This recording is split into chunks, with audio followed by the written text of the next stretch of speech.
Today we have gathered here and we welcome you for the Toppers Talk NEET 2023. I see many medical aspirants here, the future doctors, the smile on the faces of the parents. Thank you for coming. This seminar is dedicated for the toppers, and they are here to reveal their secrets, how they have achieved this feat. This will be a proper conversation. I know definitely the medical aspirants sitting here will have the doubts, will have many queries, and I want each one of you to participate, to ask each and every doubt you have. I congratulate all the toppers sitting here to achieve the feat they have achieved in NEET 2023. A huge round of applause.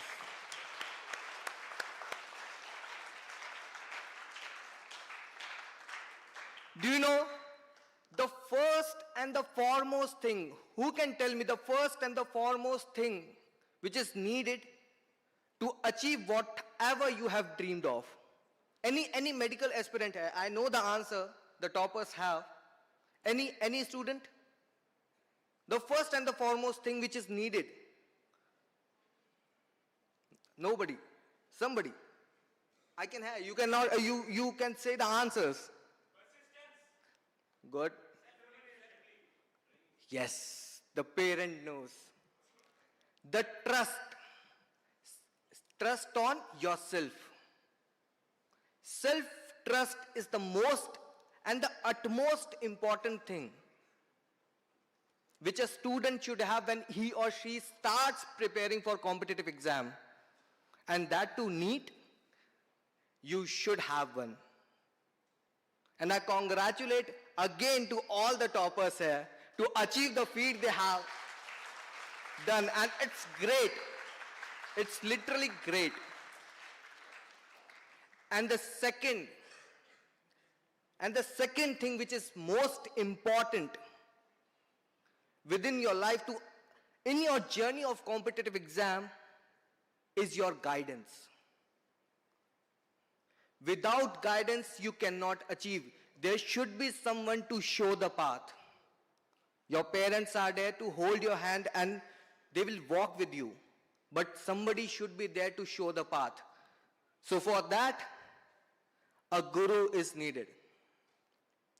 So I welcome on stage the gurus of the toppers, the national head of FIITJEE Medical, Mr. Saurav Mandal sir. A huge round of applause for him.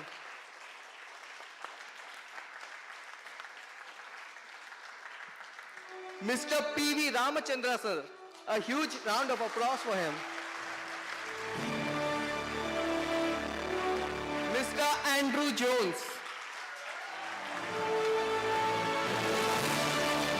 Rakesh Bhattacharya sir. Mr. Harihar Prabhu sir. You see the cheer.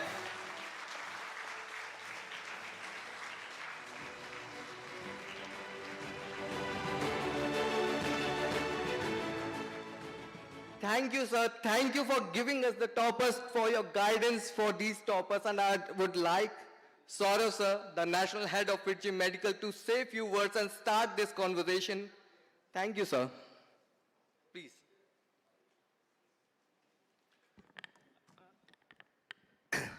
Thank you, Mr. Hitesh. So, today as we gather here, we have come here to learn something. We have come here to hear from the toppers who have achieved a great feat in NEET 2023. FIITJEE Medical, we all know about FIITJEE, and the general thing is like, FIITJEE is only for JEE and we train students only for JEE.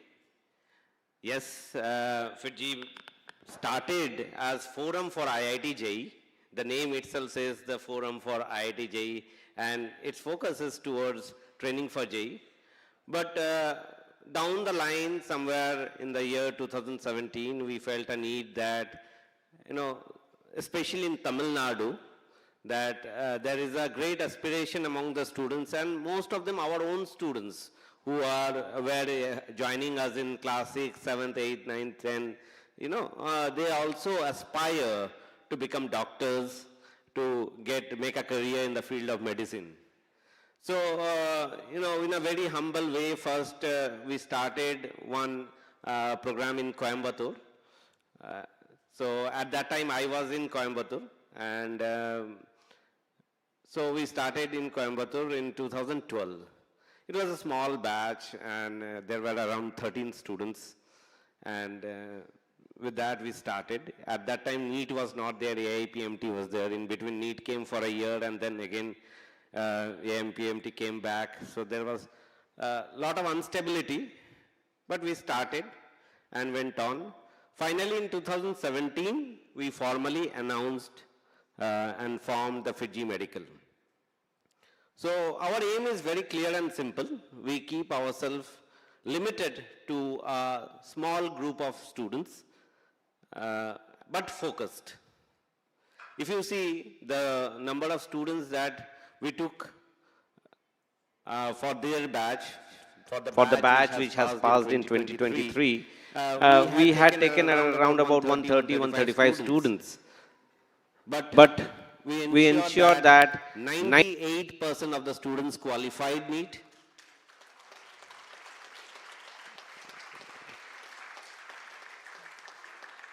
40 students had scored above 600 and 3 students above 700 with 2 ranks in top 100. Now that's a fantastic achievement, outstanding achievement, seeing the group and the players that we have in the market and where we stand. We have done an outstanding job, I would say, and all credit goes to the teachers who have driven it, who have worked day and night, who have worked behind the screens and ensured that every student was given the conceptual understanding, every student was prepared to the last date. Year before when exams were getting postponed 2 years back during the COVID time, it was quite difficult and challenging for the teachers. Obviously for students, definitely they were in anxiety and they were not very clear about what's going to happen. But think about the teachers who were already the new batches had started. They had to take care of those students. At the same time, the exam got postponed till the month of September. So additionally 3 or 4 months, they had to teach those students, take care, and everything being at home and on an online mode was very difficult. Anyway, we have passed through that, sailed through that, and I once again congratulate the students as well as the teachers for this achievement.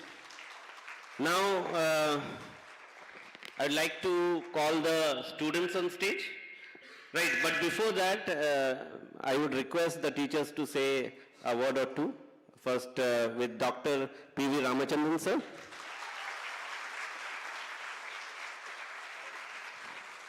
Thank you, Saurav, sir. It's always a pleasure hearing you talk. Thank you, sir. And once again, on behalf of FIITJEE Medical, I would like to thank all the toppers. So, guys, everyone has had breakfast, so everyone is full with energy and enthusiasm. You should give them a wonderful hand, man. Come on, come on, come on. Jose, come on. Wonderful. Awesome. So thank you to all, one and all who is assembled here. Okay, so from the bottom of my heart, I congratulate all the toppers. I congratulate the faculty members who are here. Very important, I congratulate the parents. So parents are absolutely the foundation. They are the building blocks, right? So every parent who's sitting here is a winner along with their ward. You guys agree with me? A big hand to the parents. Come on. Wonderful. Thank you. God bless you all. Now I invite the other faculty members. Physics sir, Mr. Andrew Jones. Come on, sir.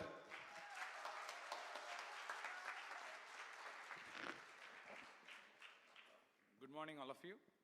I thank Saurabh sir for giving me this opportunity to talk to the current toppers and the future toppers here.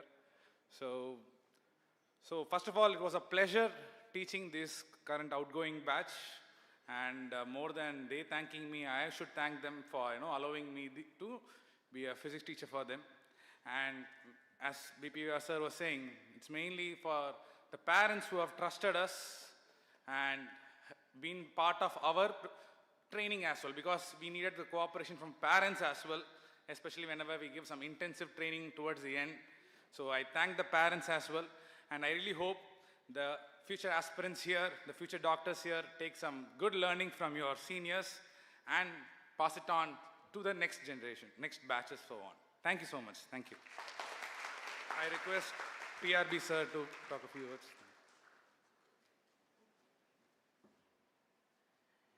Yeah. Good morning, everyone, all the parents and future aspirants and the achievers. I first of all congratulate all the achievers. They have done extremely well.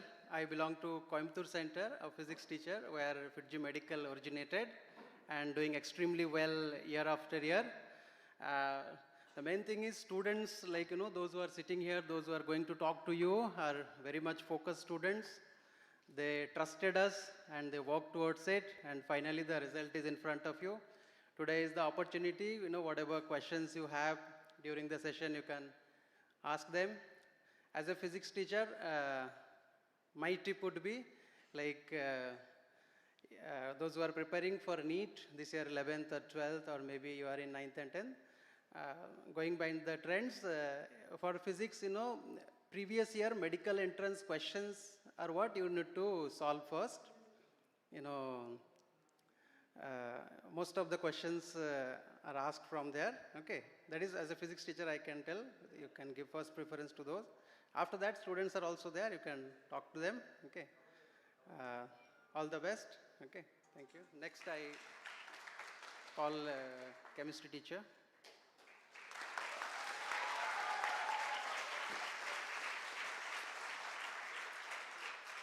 Good morning, all parents, students, and teachers. And we are very happy about the success of NEET 2023. I want to tell only one point. And when you are writing in all these competitive examinations, there are many mock tests you are going to write. Currently for the 2024, those you are going to write also. When you are writing all these mock examinations, no one will get at all the examinations above 700 and above 650 and all. There will be some exams you will get very low scores, some of the exams you will get high scores and all. But you should not disappoint at any point of time. And in this current batch, what I observed is, they wrote, each and every student wrote almost more than 90% of our exams. You know that in the revision schedule, we conducted like exams like Tapasya and Metamorphosis, or various kind of examinations which we conducted. All these examinations, more than 90% of the exams they attended. I expected my confidence is that is one of the reasons for their success. So my request for the upcoming NEET students also, please follow the revision schedule well and try to attend more number of exams. And also, I request all the students to participate in the upcoming session and ask as many questions as you want and clear all your doubts. Thank you.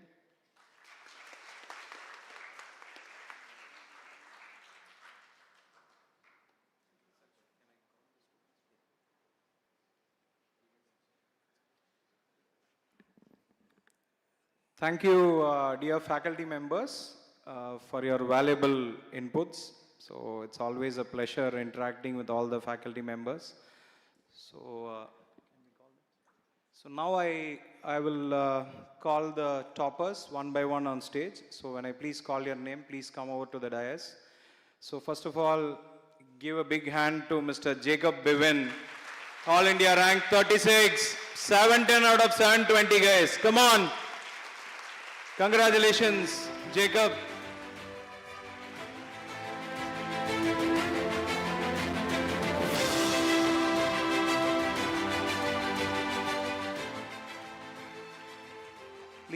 take a seat, my dear.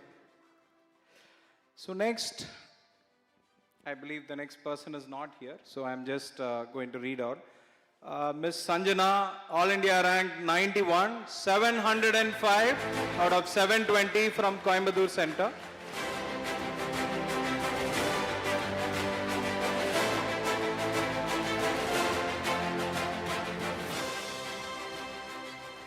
So next, I invite Mr. Shushrut Jai Kishan, All India rank 348, 700 out of 720. Come on guys, big hand.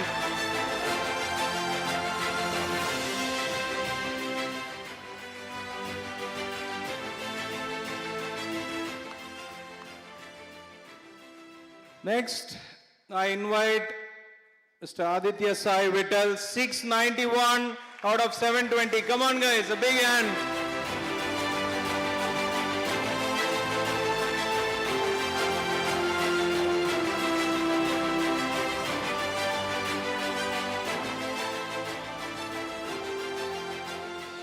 So next, I invite Mr. Divyant, 666 out of 720.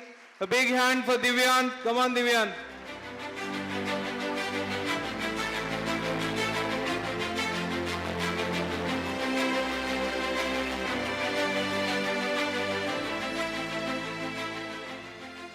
Next, I invite Mr. Akhilesh Anand, 661 out of 720. Come on, guys.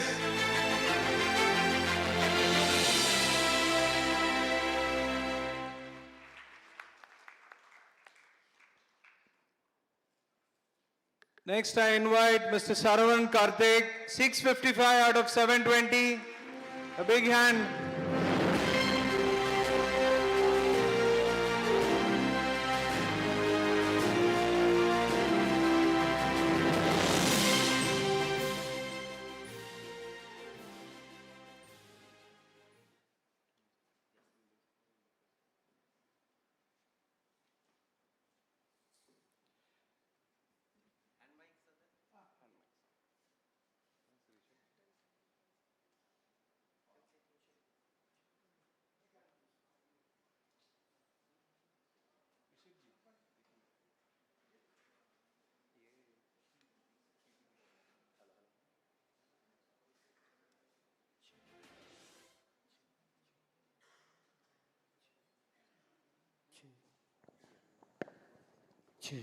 Check.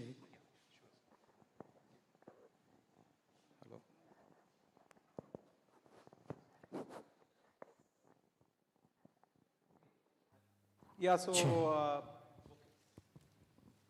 dear parents and students, so now all our toppers are here on the dais.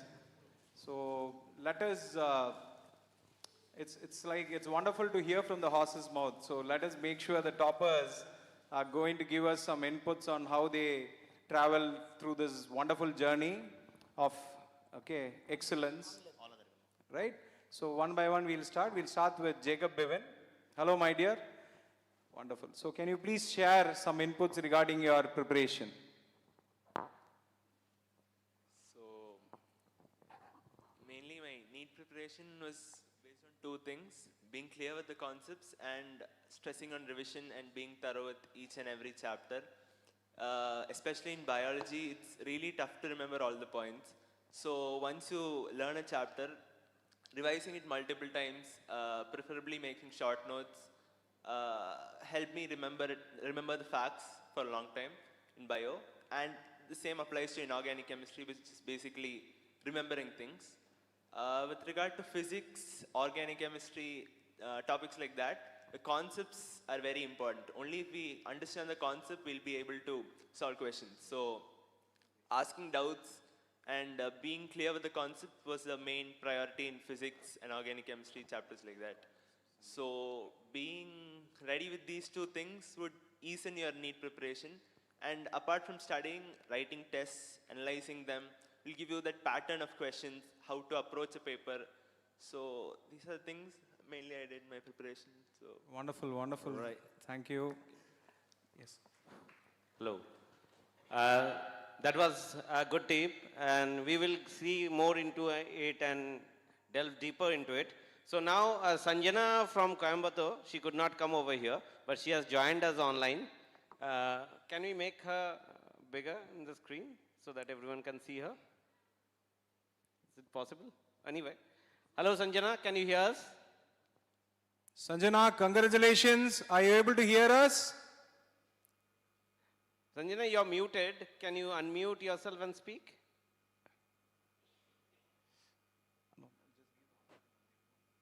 Hello, Sanjana, can you hear us?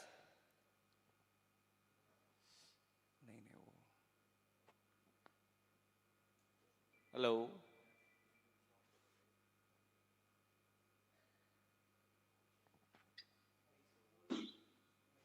Hello, Sanjana, can you hear us?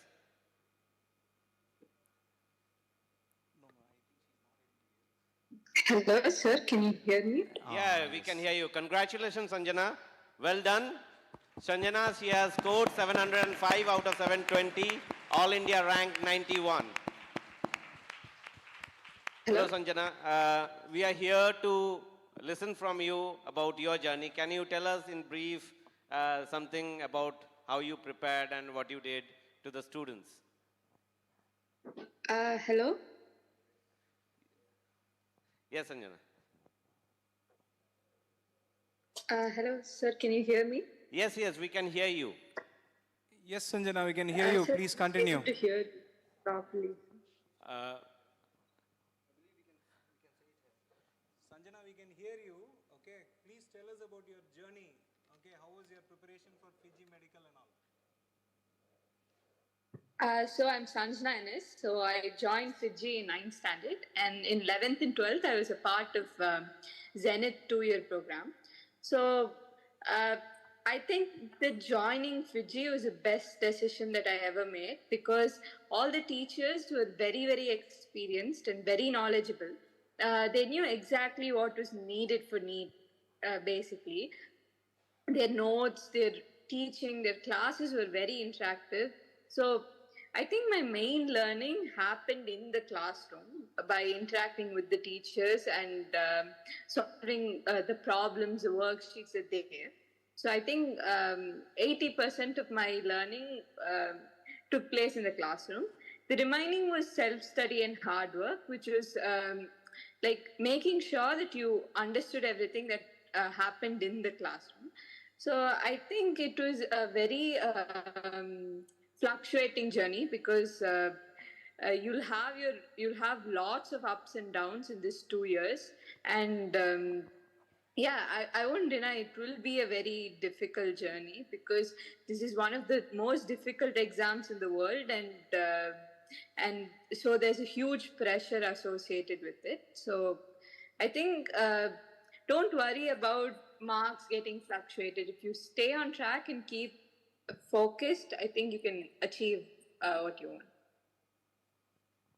Right. Oh, wonderful, wonderful. Thank you, Sanjana. Please stay connected. We'll again get back to you. Yes, sir.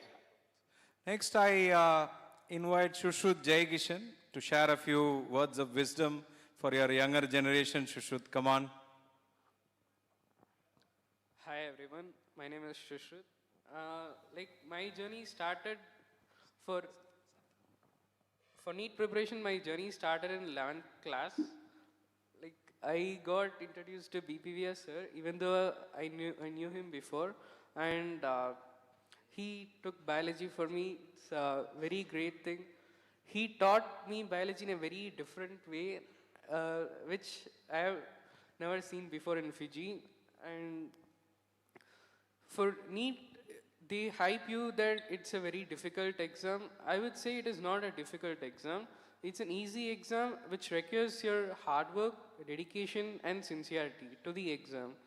You need to get your concepts thorough in the first run itself. You should not postpone your things for revision. Revision is only for revising those concepts which you have already learned. I have seen most of my friends doing that mistake, which I would request you not to do. And don't miss any chap test and phase exams. These are the most important exams which test your understanding and your weak areas in those chapters and those phases. And after each and every exam, do your test analysis, which is the most important part. Most people fail to do that and they regret it later. So I would do test analysis and get to know my weak areas and concepts so that at the time of revision, I would emphasize more on those concepts. And during revision, you will be loaded with so much of exams that you won't find any time to prepare. And most people will be like, I have not prepared for this exam, so I will not sit for this exam. That's the worst mistake you would ever do. Please attend all the exams, even though you are not prepared. Face the paper. Facing the paper will make you scary, but the truth is that scariness will make you prepare for the next exam and will help you understand in which areas you are weak and how to face a 3 hours 20 minutes paper. Like before attending this full test, I thought like I can go through it easily because in phase test I was scoring better and my marks were very consistent. But when I started attending full test, full test in the sense like whole syllabus portions, the paper was easy, but we started doing it in offline mode. Previously we had an online mode, so offline mode is a completely different thing. So attend all these offline exams based on OMR sheet, and first your marks will dip by at least 50 to 100 marks, which I've experienced, and slowly you can come up through that, and you can even score better than what you have scored previously in NEET exam. Like my average was around 650 to 616 all those tests, but in NEET I got 700. And the thing is that I have never crossed 700 in any of my exams in FIITJEE.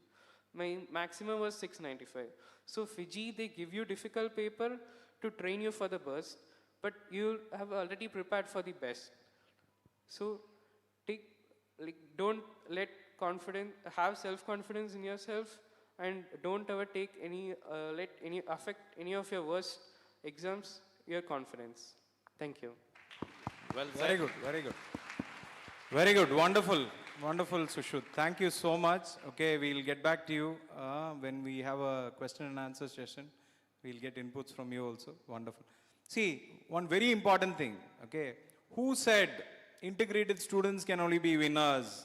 We have winners from our evening pacemaker program. So the next person is a winner from pacemaker program. Aditya Sai Vittal, come on, give me some wonderful inputs for your juniors, man. Come on, Aditya Sai. Hello everyone, I am Aditya from CRP program evening batch, and I started my NEET preparation in 11th standard. Looking back at it, to describe it to someone else, it's more of like a video game. It's a little bit more relatable to the students sitting over here, and it can be played in 3 different levels. Okay, the first level is where you have to sit in the class and you have to grasp all the knowledge. You should not limit yourself saying, okay, my seniors told me, or this person told me, that person told me, NCRT is enough, or this book is enough, I must refer this book and like mug up everything in it, and that is enough. So you shouldn't be like that. This is where you like gain all your knowledge, concentrate in the class, because for any student, let's just say who is focused, 90 to 95% of the learning should happen in the class. There is no I'll take it home, or there is no I'll do this later. So if you do this, it's going to help you a lot during revision, because as Sushruth mentioned, revision is only for the concepts which you already know. During revision time, it's very, very difficult for a student to, grasp new concepts, or, think about, new model problems or stuff like that. So putting it in these words, level 1 would be like going through like most of the stuff which you have been taught, making good notes. Making good notes is actually very important, because, before phase tests or before chap tests, which are very, very important, these are the things which are going to help you to like have a glance. Like you can't have the entire NCRT textbook at a glance before a chap test. So this one. After that, you go into, once your syllabus gets over, your level 2 begins, and this is when you stop, going through new things, and you start focusing on what is, required more for, NEET point of view, from a NEET point of view, NCRT.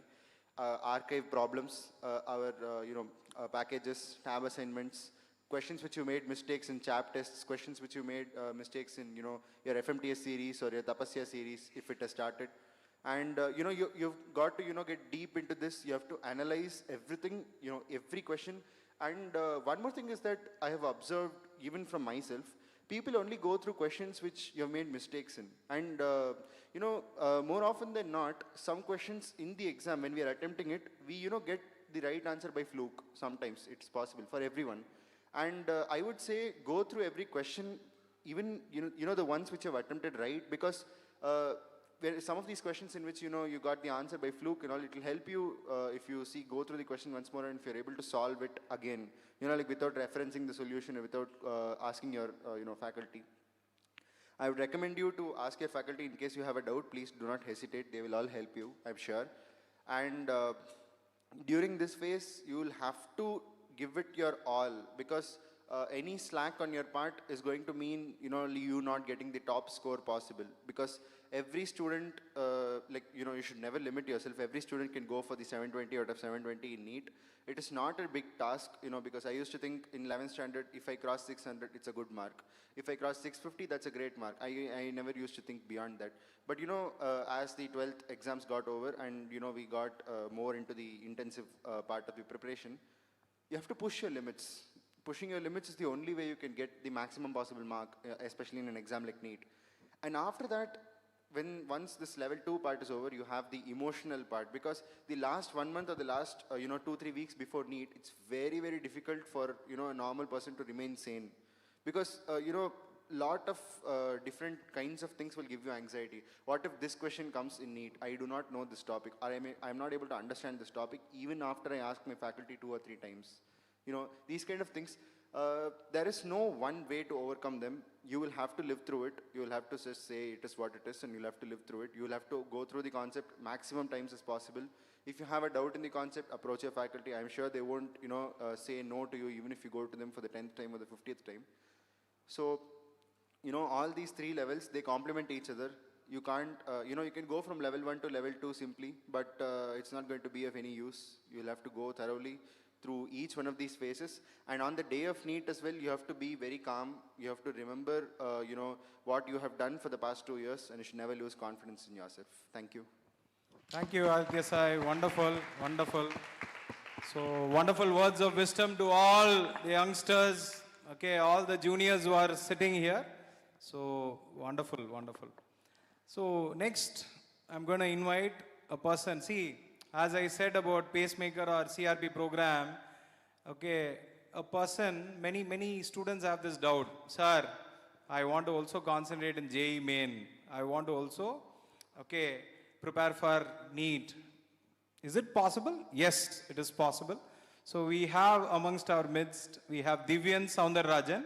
So he took Pinnacle program, he took biology as an add-on course, and now he has topped the NEET exam with a wonderful score of 666 out of 720. So Divyant, come on, words of wisdom from your side. Come on, my dear. Hi, I'm Divyant. I joined FIITJEE in my 7th standard. Hi, I'm Divyant. I joined FIITJEE in my 7th standard, then moved to 4-year integrated Supreme program in 9th standard with bio add-on. I concentrated both on JEE and NEET, but my prime focus was on NEET. And JEE main physics chemistry helped me to crack NEET physics chemistry because it was almost similar. And I got 100 percentile in JEE physics.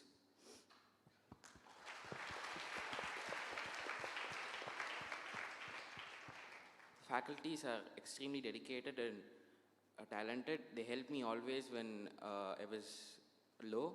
Especially my physics faculty, PV sir, taught me physics classes when I missed it because of some reasons. And he ensured that I made physics concepts clear. And in chemistry, organic chemistry, I use NCERT, and apart from that, I use MS Chauhan.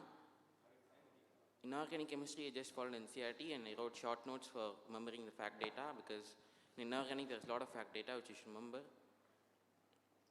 And in physical chemistry, I solved problems from MTG book, the 34 years previous year book, because a lot of numerical calculations will come in physical chemistry. For physical chemistry, you should practice always.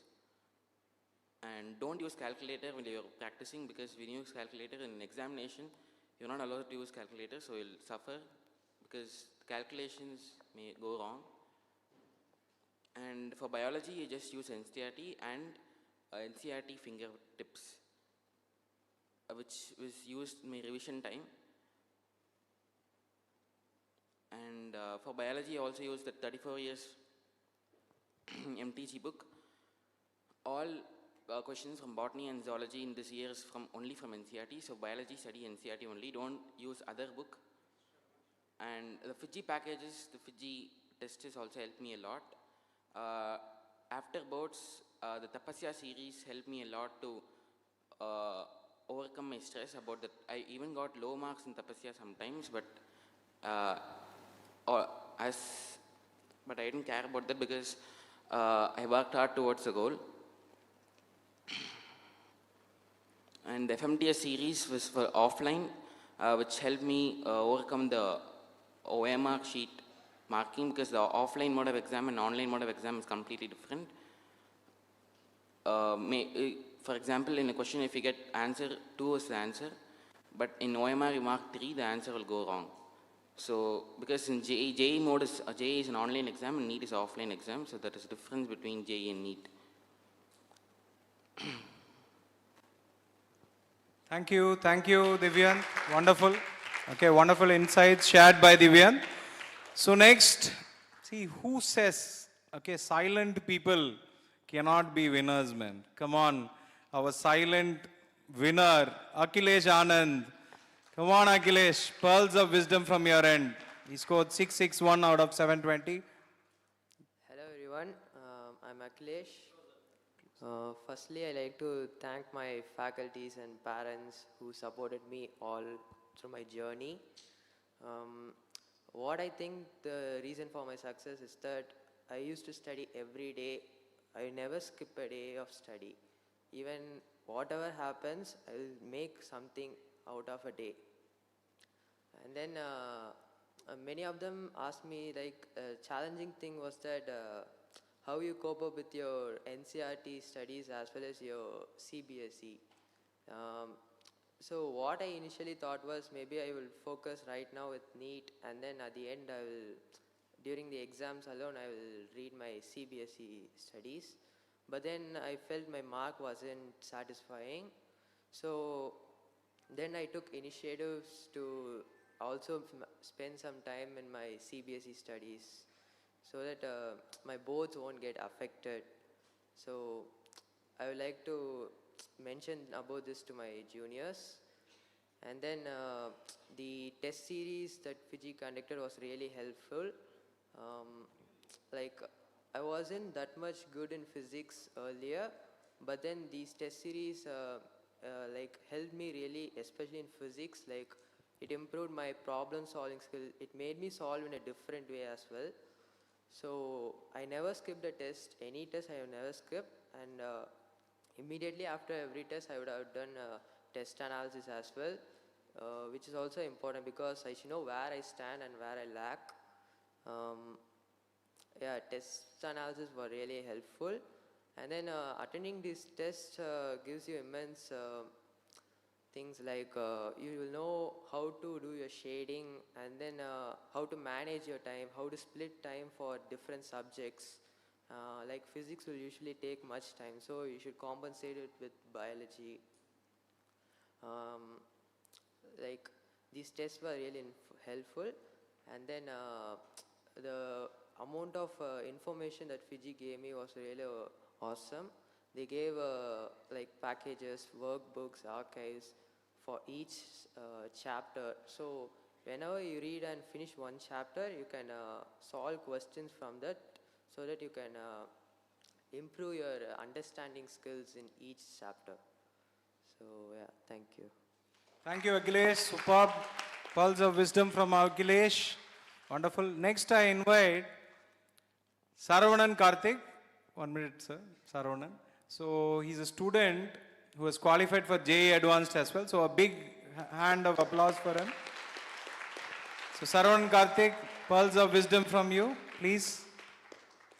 Hi everyone. I don't know how to start, but even I was getting low marks in all FIITJEE test. But one thing which improved my marks was this test analysis. So I used to keep a book where I note down all the mistakes. I also used to analyze each and every question. Like in section B, there will be 5 questions which we won't be attending. So we should also look into that, because we will be thinking it will be difficult, or we might not be sure which option it would be. So we should take the 5 questions also and see why we didn't understand, or and also we should be very patient in reading the questions, because in all NEET exams the questions will be highly tricky, and the words you have to look very carefully.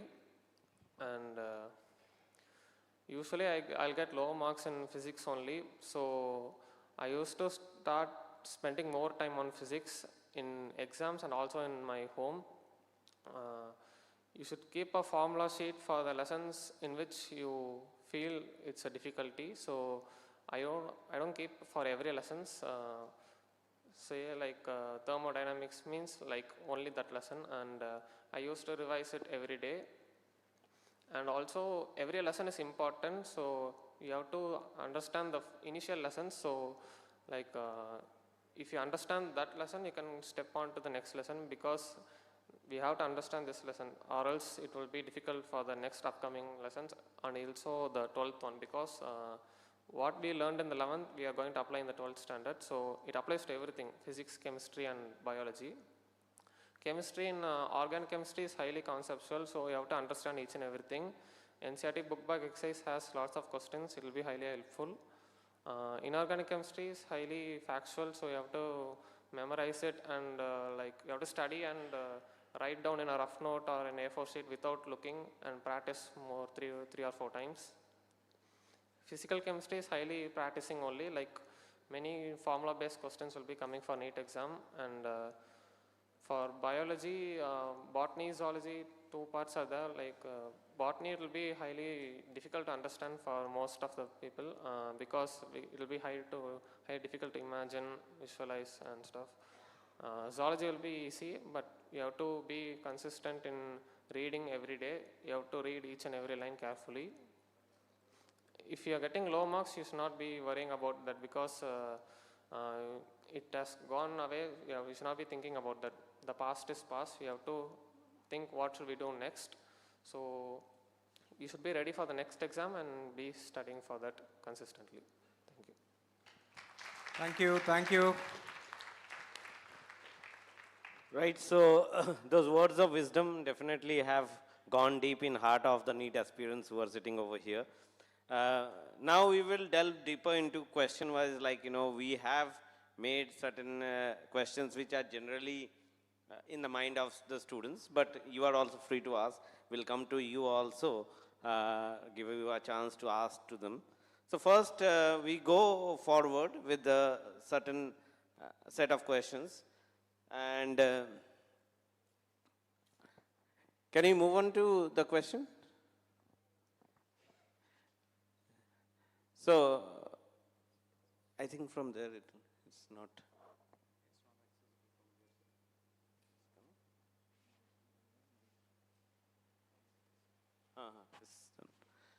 So first question, which is a very common one: how to balance board and competitive exam, right?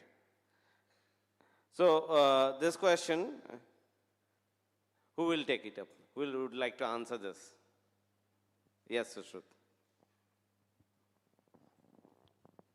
So regarding both, like physics, chemistry and biology, I don't think it will be a problem, because obviously you'd be thorough with NCERT if you're preparing for NEET, and Maths and English if you have taken Maths. Like Maths, you should do it regularly, do all those homeworks which your teachers, both teachers give, and English also, like you prepare for those unit tests seriously, so that you don't have a backlog at the end of the year. And for physics, chemistry and biology practicals, take that seriously, because you don't get practical experience while preparing for NEET. So attend those practical classes very seriously, and if you have any doubts, ask your teachers about that. Right, but thank you, Sushrut. That's nice, but I would like to take a viewpoint of Aditya. She came from like in a different school and evening classes, so managing time and settling. So how did you do it, Aditya? Sir, before going into the question, I would like to share something first. CBSE is important from a different point of view. It is not, it does not have the same benefits as, getting good marks in NEET. Okay, so CBSE boards are basically standard. They don't have these, tricky or very difficult questions as we find in competitive exams. We don't need to, go as rigorously into it for especially physics, chemistry, biology. For maths and English, obviously I was from a different school, I was not in MVM. So the only thing is to just put the, the weight of the exam on the teachers because they know, they have been here for a lot of time, so they know how to take us through it. But managing time as per that, I wouldn't think it is a very big difficulty because school, gets over by, 2:40 or 3 max, and we'll be here on Saturdays and Sundays during evening. And the managing boards and NEET at the same time, I'm sure most of the students would know, but the content is the same. NCERT has the same content for both NEET as well as CBSE. I believe while going through physics, chemistry, biology, obviously for NEET, we will have to study it thoroughly, and that will help us for boards as well. And practicals, as Shushat mentioned, they are very important because practicals can't be studied from NCERT. We need experience for practicals. And we have to pay attention to all our practical classes as well as mock tests if there are any in our schools or in your schools. So practicals are important, and teachers will stress on record work. So I believe if you have a separate time to study for competitive exams, I believe please don't use that time for record work or homework or practicing English or maths. I would say have a separate time. And if possible, do everything in school because you need to maximize your time to, you need to spend more time for competitive exams, especially like NEET, which require you to have, a lot of rigorous hard work every day. So that would be it. Right, thank you, Aditya. So one broad thing that comes out is the syllabus for NEET and board examination, CBSE, where as long as we are talking about CBSE, are the same. Even if you see the syllabus of state board after changing, they have become very similar to NCERT, and the syllabus being the same. Next, the way of questioning are also very similar.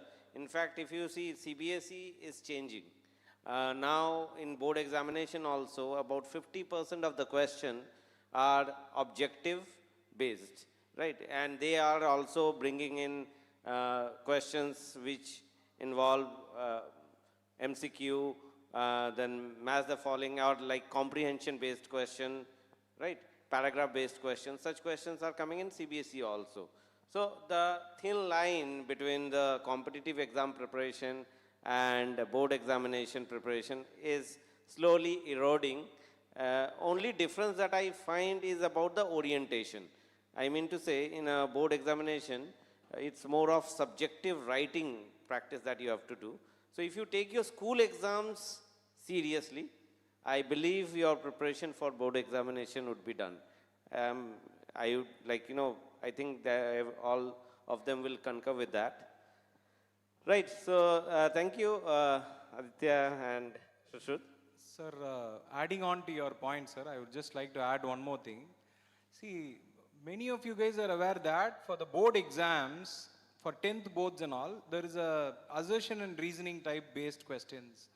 And if you see this year NEET paper and all, the biology section, okay, had enormous number of questions based on assertion and reasoning. So this is just to ascertain the point that sir actually implied, right? So, right. Thank you, sir. So, next question. PRB sir, you can.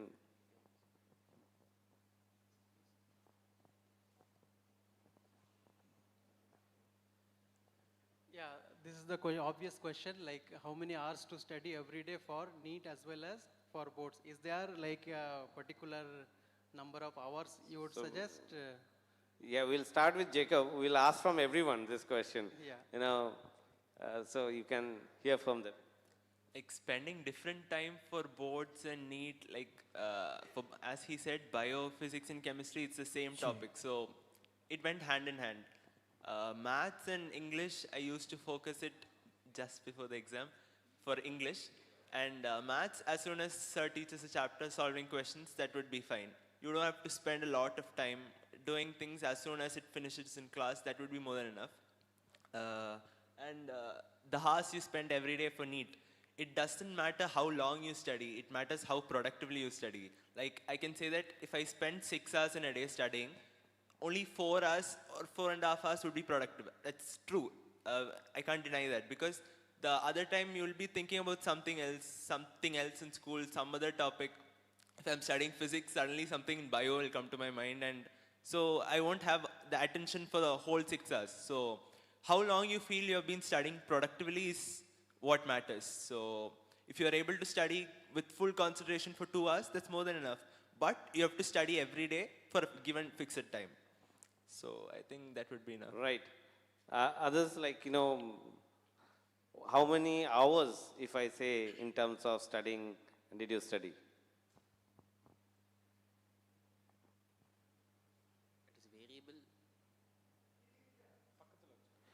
It is variable, depends upon my mood, but generally it is 4 to 5 hours a day, and I gave more preference on biology because 50% of NEET is biology, 360, and physics, chemistry, I solve problems, but for maths, as soon as Sir finishes the concept, I solve the problems, NCERT book back problems and the guide, R.S. Agarwal or R.D. Sharma. English just before the exam only.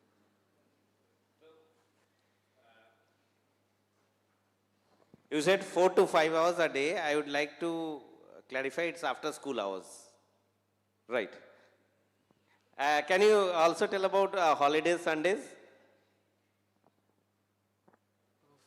6 to 7 hours.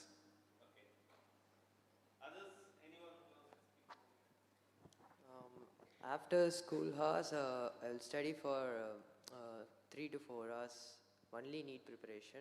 I won't focus on maths and English. Physics, chemistry, biology, simultaneously I read for NEET and board exams. During weekends alone, morning for some 3 hours I will do maths. English only during the exam time. See, sir, I would just like to intervene here. To all the students who are sitting here, please remember these words. Even though some they are trying to convey to you guys, at least 4 to 5 hours. So some PTM and all, when I'm in the PTM, I hear students, sir, Sunday, sir, I studied for 1 hour, sir. Great difficulty. 1 hour I concentrated, sir. 1 hour I gave, sir. So all those students, please listen. 4 to 5 hours. This is what all these toppers are implying. So if you feel 1 hour is too much, then you can just listen to them. So that is how much they have put so much of effort on a daily basis to reach this excellence. So this is very important, guys. This question is very important. And so I request FIITJEE Sai and Shushruth also to give their inputs.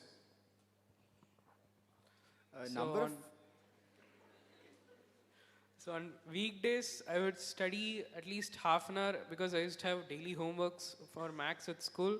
So at least half an hour for maths, and physics, chemistry, biology, at least 3.5 to 4 hours. And on weekends, especially Sundays, at least 7 to 8 hours, at least. Okay. I would say that number of hours you put in is directly proportional to the motivation you have on that day. So if you're very motivated, you'll go on for a lot of time.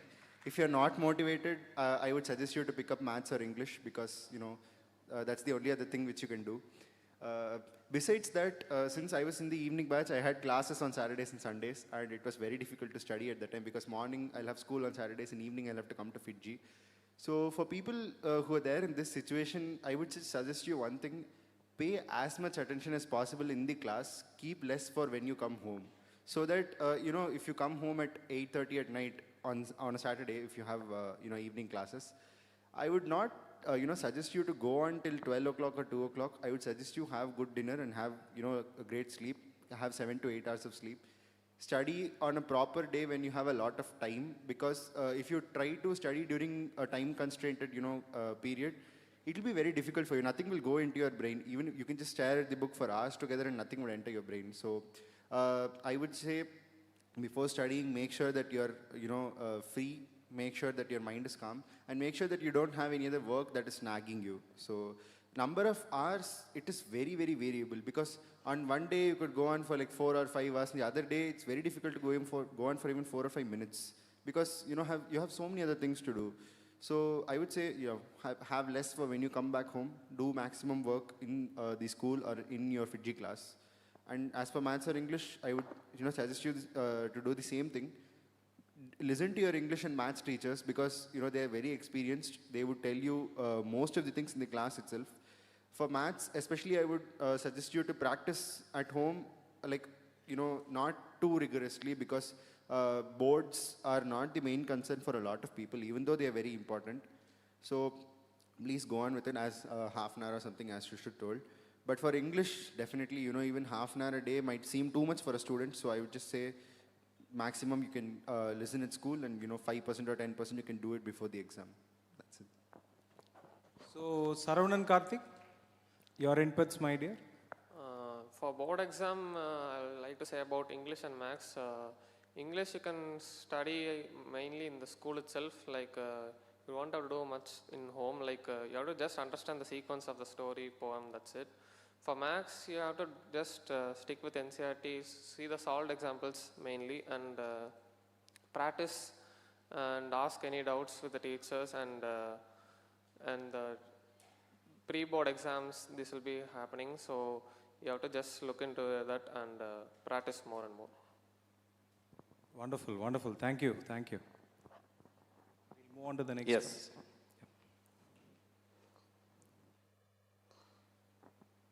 How to manage stress? What are the methods to de-stress? Right, who will take it up? It's a very important question, Very, guys. very important. Who was the most stressed one? See, I think parents, sir, seriously. Okay, so amongst the students, not amongst the parents, amongst the students, who was actually stressed? yes, managing two different places was stressful for you, I understand, yes. Stress is also very subjective, just like motivation. Stress is also very subjective.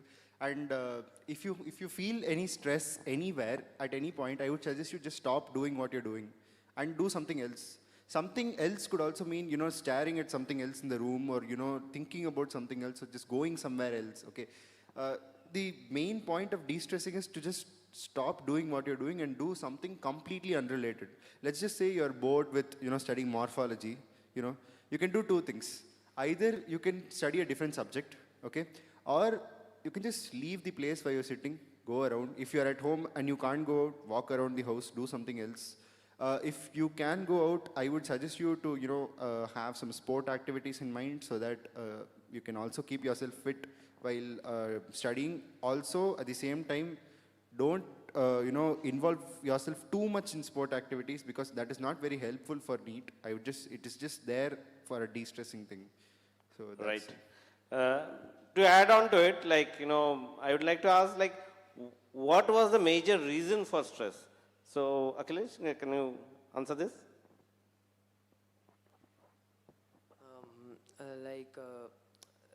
At the end, after boards, for a preparation time for NEET, you will have to face exams with revisions also. You won't have time to study for an exam, and you may get too much of stress at that time. So what I will say is, when you get stressed, don't do anything. Just relax for a few minutes and do something really unrelated, and then come back. If you still feel stressed, then take few more minutes, because reading under stress conditions, nothing will get into your mind, and it's not productive actually. So try to find a way which relaxes you and doesn't get too much into your mind. You don't get focused into something else for a longer time. Just a short period entertainment would be sufficient. Wonderful, wonderful. So one small question from my side. Did any of you guys try meditation for de-stressing? Any of you guys? Any? Sir, in school we used to have meditation, but we didn't do it seriously, but we just sat simply in those sessions. But that helped a lot because after one FIITJEE session, we had one meditation session and then next FIITJEE session. So it helped me concentrate, not it helped me, but sitting simply helped me make concentrate on the next session. Sitting simply is actually very tough. It's actually very tough. It's not very easy. So wonderful. So now, yeah, yes, sir. Yeah, another follow-up question regarding stress. Like if you think back and if you can recall what, as a tip for the future aspirants, like, what we can do so that we do not get this stress when it comes, then you will fight with it or whatever, you will go do something else. What can you do so that you do not even get stressed? Like precaution, what are the precautions for not getting stressed? So I am a violinist. So like I got very much stressed, like as Akhilesh said, during those test series, during the revision exam. So like after every test, after coming home, like I would do test analysis, then and I would play violin for like some 15 to 20 minutes and then start studying. Because obviously you'll be stressed after the test analysis. So to remove that stress, you can do that. And if you're not any musician or something, you can listen to songs and then start studying so that you don't get stressed. Wonderful, wonderful. Also, more of a precautionary measure. I got this advice from CHP sir. I would like to thank him for this. It is just easier to avoid stress if you're involved in what you're doing. Just involve yourself in a lot of activities, studying, walking around and studying, sitting and studying, writing and studying. There are so many things. If you just involve yourself into the activity, I'm sure that you won't feel stressed because the mind is the biggest culprit. When you start overthinking and when you start thinking, in fact, about a lot of things, you will feel like, how would I do, in this exam? Because in this exam I had done like this, stuff like that.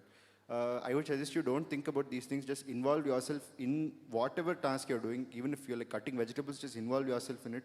Because it's not advisable to sit simply and overthink about things. That is the biggest culprit. I would suggest you to avoid it, to avoid stress itself as a precautionary measure. Very good, very good. Wonderful, man. So we are getting so many wonderful answers from our toppers. Yes. Anyone else? Or can we move on to the next question? Yes. Yeah, so this is very, very important. Yes, how sir. to overcome demotivation when scores drop in the preparation to the exam or during the revision? So Jacob, this question is for you.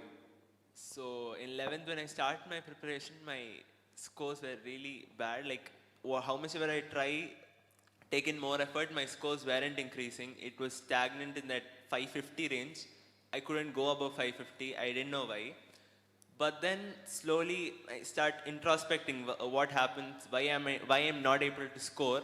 I realized that my concepts were not clear, or I didn't ask doubts to the teachers. Like I wasn't clear in a part, but I hesitated to ask doubts. So I realized that I had made some mistakes there. So realizing what mistakes you have done and changing your preparation strategy, discussing with your teachers, discussing with your parents, all these will make you realize what is your mistake, and correcting that, I guess, brought a change to my score. So once I started asking doubts, being clear with my concepts, the scores naturally increased. From 550 it came to 600, slowly above 600, above 650. So once when I realized my mistake and worked on my preparation strategy and started going in that direction, the scores naturally increased. So realizing your mistake in your preparation strategy and correcting it would be a way to improve your scores.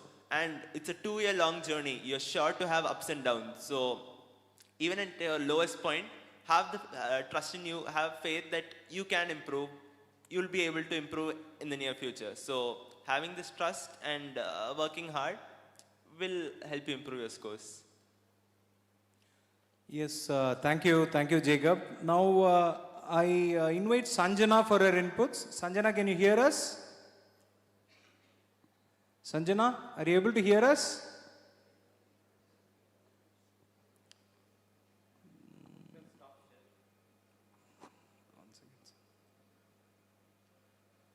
She's not there, I think. She's not there, I think she's left. Okay. We'll connect with her as whenever she is there. Right. Yes. So anyone else? Any inputs? One second. So Divyan, what is your take on this?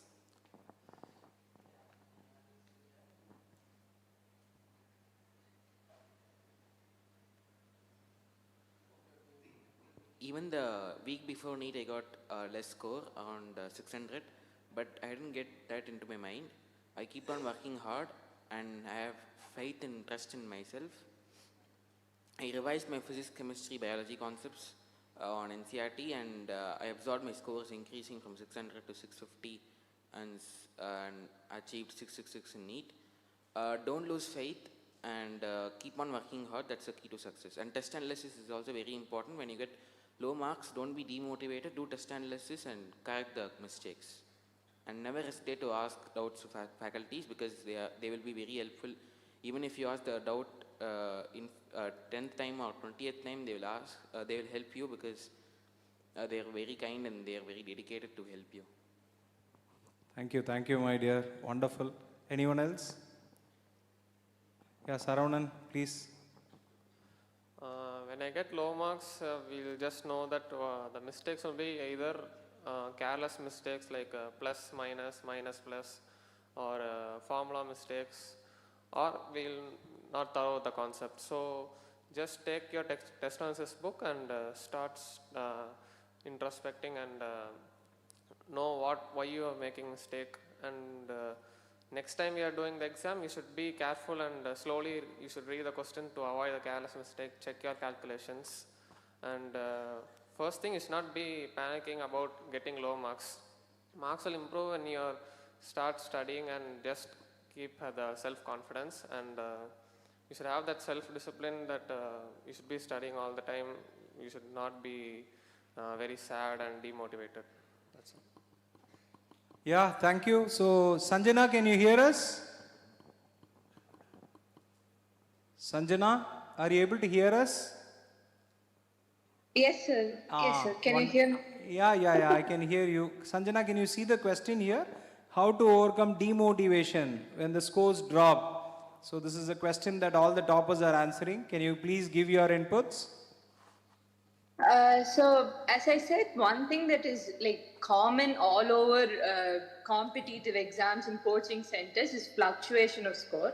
So, one exam, like you might get very good score, but the next you'll get a very low score. And the first thing to understand here is that is completely normal, and it happens. So, once you understand that, it is easy to overcome that. So. I would say that when you're in the preparation, you cannot read every chapter to the fullest 100%. So there will be concepts that you're not fully in strength or your weak topic. And if questions come from those topics, obviously your score will drop. So I would say that your score going down is actually a good thing during practice exams, because only then you know where you're weaker and you can focus more on those topics. And like if you keep getting questions from your topics that you're strong at, then you'll never know what you're bad at. So that is a part of the learning process, I would say. And one thing that is very important is not to take the success to the mind nor the failure to the heart. Being level-headed is very, very important in preparing for a competitive exam. And I would say that would make a big difference. Like not getting overconfident by good results or not getting demotivated by failure. Thank you, Sanjana. We understand you are in midst of certain engagements. Will not hold you long. Just one more question we'll ask you, and with Yes. that, basically during exam, how did you manage your time between different subjects? What was your approach? Did you have any strategy for it? Okay, so I think the most common method of attempting the paper would be biology, then chemistry and physics. But for me, the opposite worked actually. So I would start with physics, and my target was 50 minutes to 1 hour for physics, maths, including checking, marking, everything. So 1 hour for physics, maths, and then chemistry another 1 hour, and biology another 1 hour would be my thing. So why I would start with physics first rather than biology is because I was a bit strong in physics, and I think my mind would be freshest at the start. So starting with physics, I avoided many careless mistakes, and I could do all the sums in a quicker pace and more accurate manner.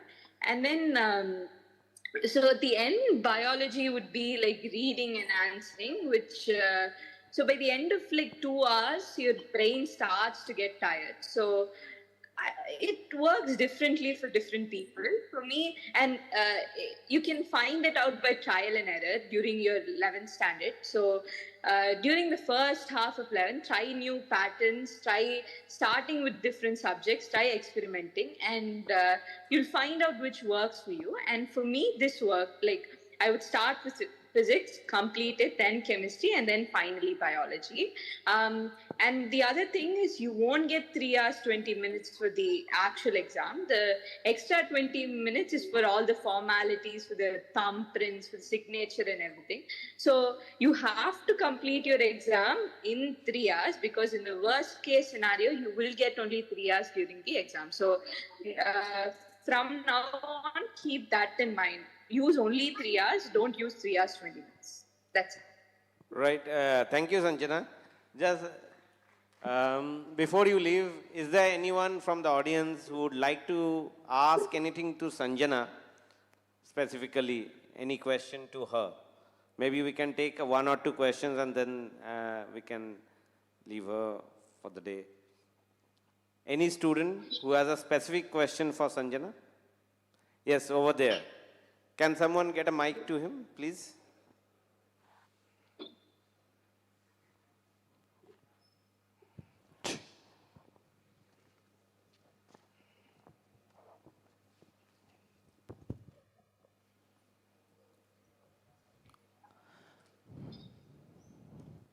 If you find out that you are weak in a topic and you want to strengthen it, what would you do?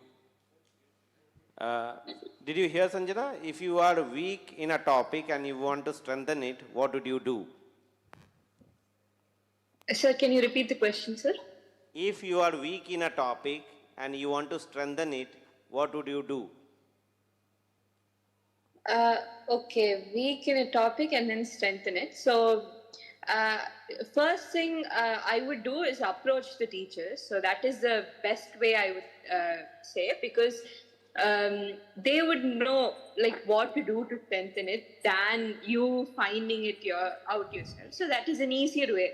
Approach your teachers, tell them that you're weak in this particular topic, and I can guarantee you, like assure you, that if you approach your teachers and tell them that you're weak in so and so topic, they will take classes if you need, give you more worksheets, and give you all the help. That happened for me throughout the 2 years.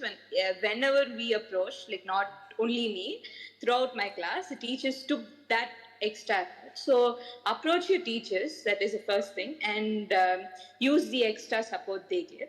And the second thing is like I would say start from scratch. I mean, forget what you know about that topic, because you think you're weak in a particular topic because you've got a wrong idea about that topic. Only because of that, you're not able to tackle the problems in that topic. So, one way that worked was start from scratch. Forget everything that you knew about that topic, and start reading the NCRT for that topic again, and solving the problems in a fresh mind, so that you'll have a new perspective on that topic, and like you can strengthen it, and solving a lot of problems help. So yeah. Yeah. I have one more question. Did you follow a timetable How did it make a difference if you did? Sanjana, did you follow a timetable, and what difference did it made if you followed it? Okay.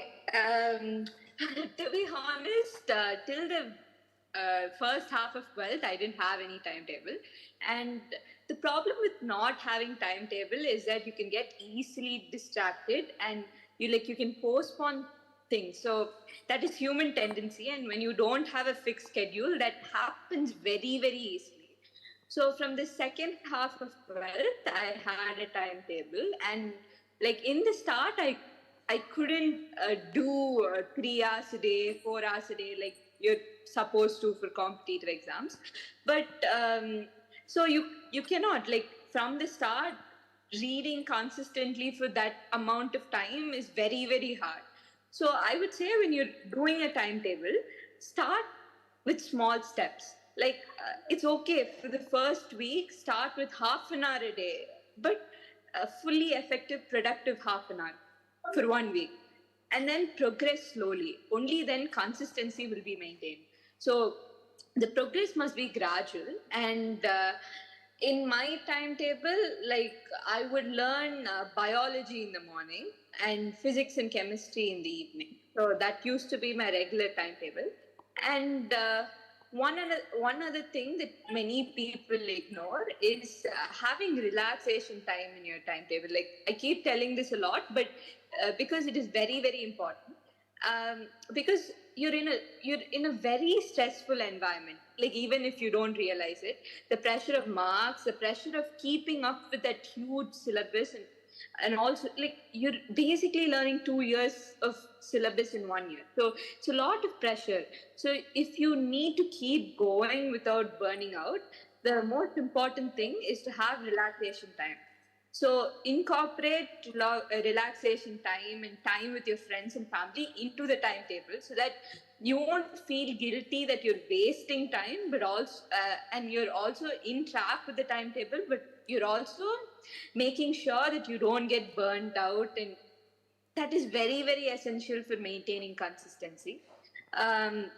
So yeah, keep the timetable gradual, have a lot of relaxation times, and no matter what happens, complete that timetable for that day, however small or however big that is. That is for your comfort. And learning for longer amount of time doesn't matter for me. Like, if you take a topic and you're thorough with it for that day, even if you're done with it in 1 hour or 2 hours, or it takes 4 hours, I think that understanding is what matters rather than the amount of time. I have one more question. What do you aim to achieve in a single day? Like, what would make you grateful for completing a task in a regular day? What would you achieve? What did you aim to achieve in a day? Means after achieving that, you will feel happy. You will be grateful, like, this I have done. Yes, actually. For me, I had, so you'll have a lot of ups and downs. And for me personally, I had my low in the middle, after first quarter of 12th. I felt like I wasn't doing anything. I was procrastinating a lot, and I wasted weeks actually not learning anything. So when you're in that stage, and you will be at the very start of 11th. So when you're in that stage, the first thing that you should do is not focus on marks and not focus on learning stuff, but is to build confidence. Okay, because it is very important. Like, you won't realize it, but it is very, very important. So for that, timetable is a very helpful key.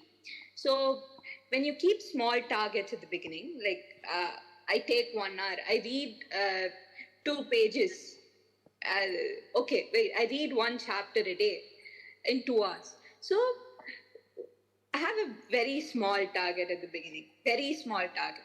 So once you're done with that target, you'll feel confident that you're able to complete something that you wanted to do. So once you've achieved your small target, you get the confidence to do it the next day. So I would say 21 days is the thing. 21 days, if you're able to stick to the timetable, and for the 21 days, keep the targets very, very gradual. Start with half an hour a day. That is what I keep telling. Start with half an hour a day, progress to 3 hours. So in that 21 days, and if you're able to stick with that 21 days, then it becomes a habit. Like you cannot stay without a timetable. So yeah, and you'll feel very confident and very happy if you complete what is for that day. And another thing is there will be days when you're feeling low and when you're upset and when you will not be able to complete your target. So don't get demotivated for that. We're all humans and that is bound to happen. The important thing is that you do it the next day. Thank you. Wonderful, Right. wonderful, wonderful. Thank you, Sanjana. A big round of applause for her.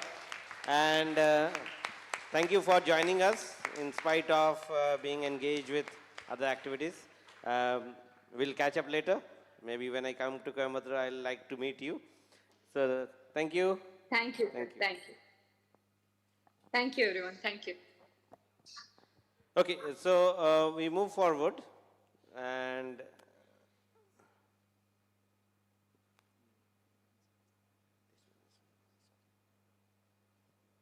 So wonderful words of wisdom from from Sanjana. So she was talking about the importance of having a timetable, correct?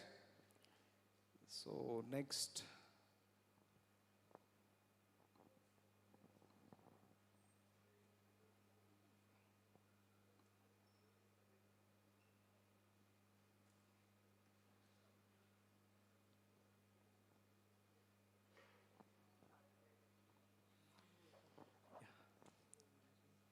Yes, sir. So, how to make a perfect study plan for physics, chemistry, and biology?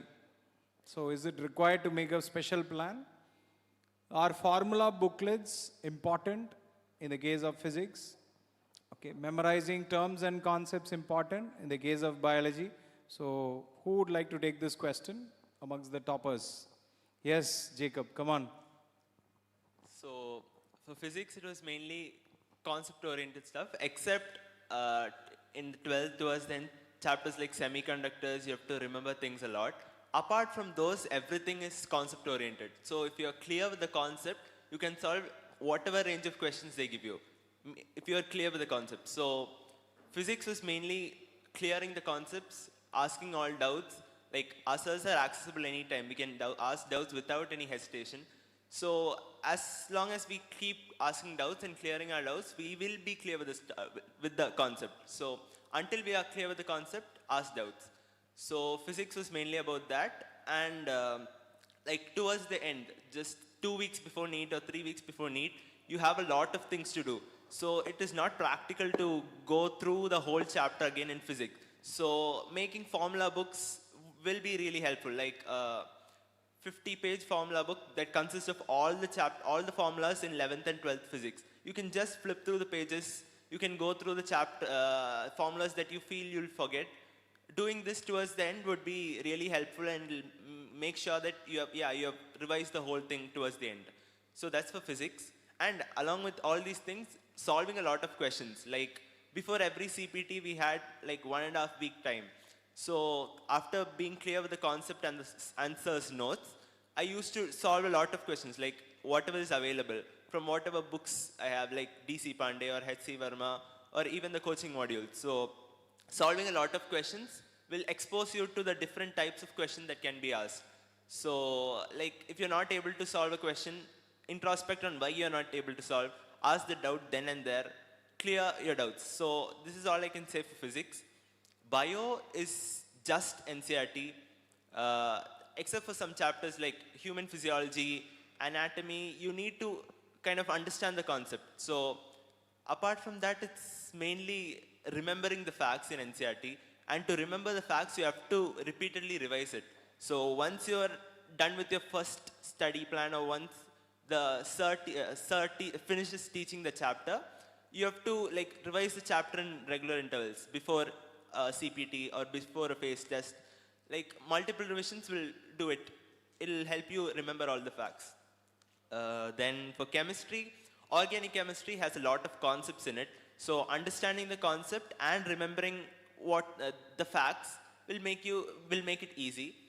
The one thing I struggled in chemistry was inorganic chemistry because there are a lot of facts and lot of reactions to remember, and I felt it really tough. So for that I had used short notes. Short notes in the sense, like in periodic table we have 18 groups. So if we make a one-page A4 sheet for each group, we can revise it very quick, like just a one-page A4 sheet. We can just revise it in 10 minutes. So doing this repeatedly will make sure that you have all the facts in your mind. Doing this in regular intervals will make you familiar with inorganic chemistry. And then the next part of chemistry is physical chemistry. It's just numericals, question practice, solve a lot of questions, and being familiar with the calculations will do it.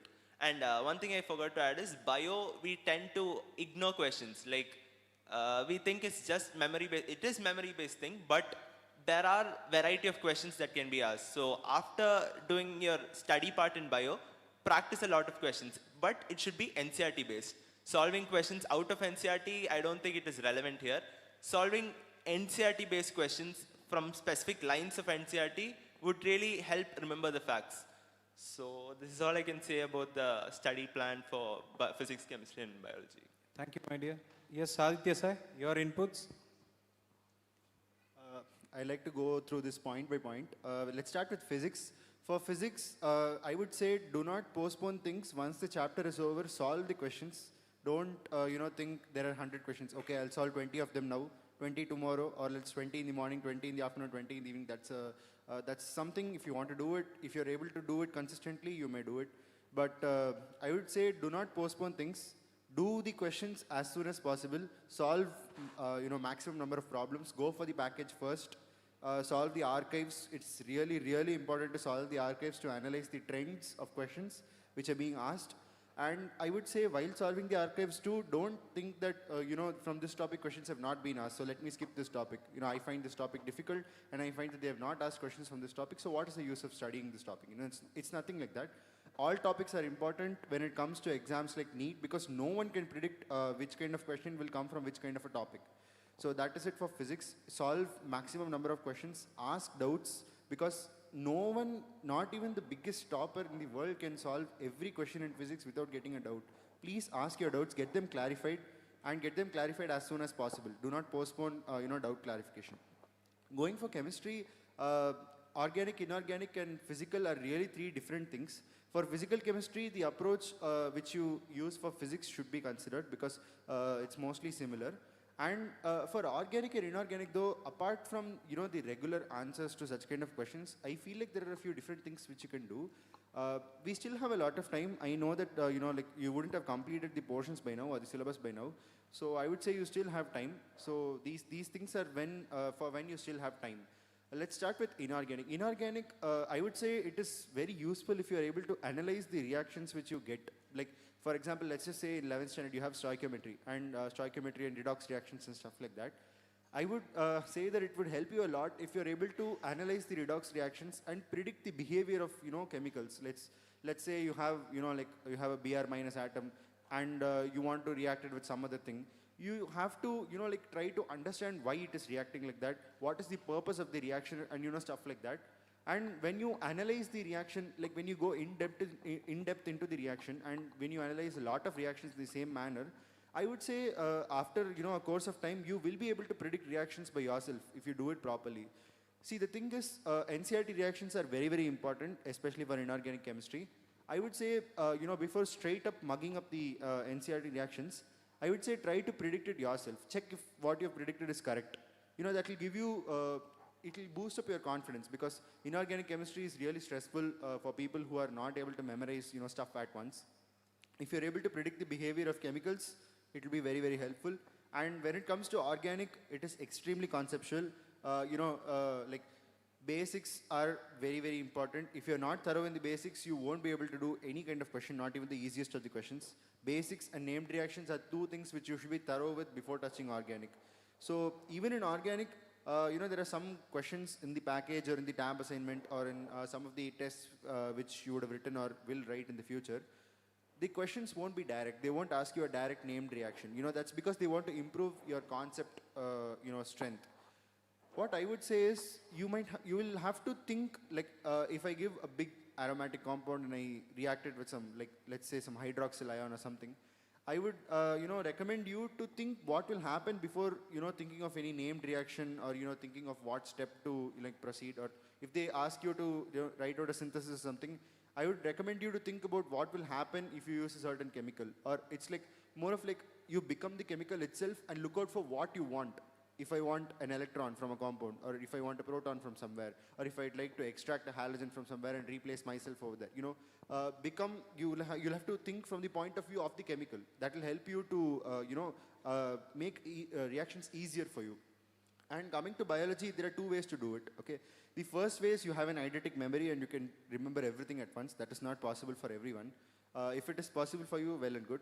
But the other way to do it is just, extremely rigorous. You will have to go through it so many times that, when you visualize the NCERT textbook in your face, you should be able to understand where the pictures are, in which paragraph, which words will come. And that is really like the pinnacle of your preparation. When you read so much that the NCERT textbook starts visualizing itself in front of you when you go through questions and stuff like that, that is the only way to do it if you're not able to, have a photographic memory.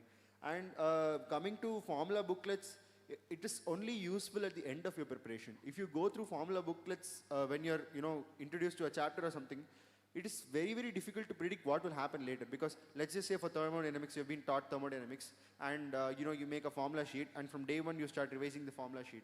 The thing is, formulas are not always, very easy to understand, because a formula might mean something else when it comes in a different sort of a situation. You can't apply the same formula everywhere. So if you solve questions and if you're thorough with them and then you make a formula booklet, that is useful. If you just make a formula booklet and depend on it for your future, I don't think that is going to, help make a difference. And coming to memorizing terms and concepts, I would say instead of giving, over importance to memorizing terms and concepts, I would just say to, go through the NCERT chapter so many times that memorizing itself does not become a different task. It should go, hand to hand with your studies. That's what I would like to say. Thank you. Wonderful, Aditya Sai. So the way he explained, no, it was too good, right, sir? Yeah, he has summed up all the points, all the loose ends. Yeah, I believe he was dreaming textbooks, man, because the way he said, no, visualizing everything that was there on the page, I seriously can understand that. Wonderful. In fact, that's very true. Like, when you are at that level of preparation, the moment you read the question, the pages turn and those paragraphs, those lines will come in front of your eyes. Yeah, that's right. Okay, we can move on to the next question. Yes, sir. Yes, sir. A very important question, man. Very important. So, one very important thing, no sleeping during class hours. That is very bad, okay? No sleeping during class hours. This is actual sleep when you get at the end of the day, okay? Yes, my dears. How many hours of sleep is required, especially when you're going for preparation for competitive exams? Yes? So I would say at least 8 hours of sleep is required, because if you haven't had a proper sleep, the next day you would not be able to understand anything in the class, even though you're not sleeping in the class. Your brain will be mentally tired, and you should have some rest for your brain, and that sleep should be a very sound sleep and should be very good. Yeah. Is there anything called a power nap that is required? My parents forced me to do power nap in the afternoon, but I don't really like it. Okay. So it's better if you don't do power nap and just sleep continuously for 8 hours. Continuously for 8 hours, yes. Anyone else wants to take this? So no one wants to take it. It's a tricky question. Anyone? I used to sleep for minimum 6 hours. In holidays alone, I'll be sleeping for 7 or 8 hours. That's it. Like the ideal sleep time will be like 11 to 5 or else 12 to 6. I'll be sleeping from 12 to 6. I even tried power nap, but it didn't work for me. Okay, one.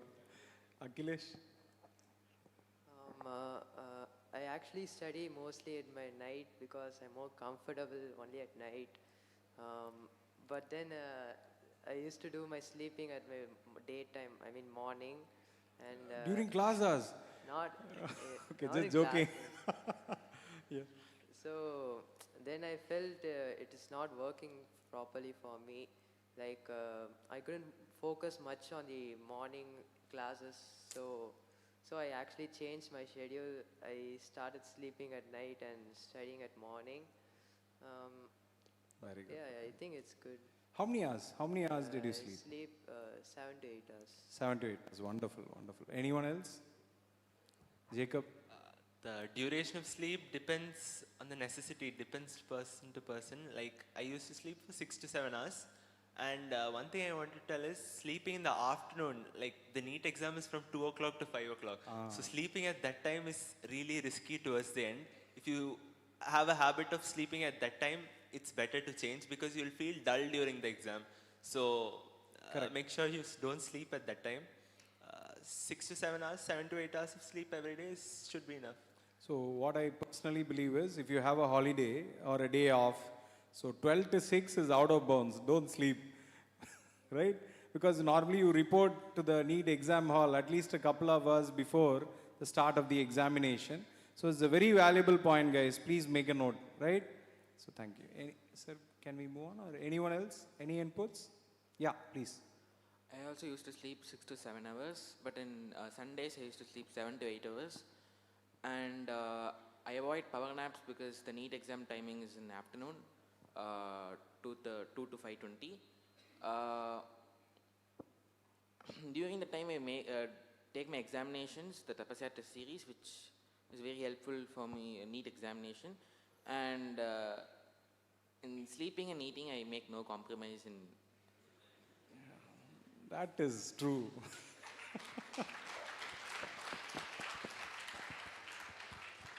Okay, we can move to the next question. Yes, sir, PRB, sir.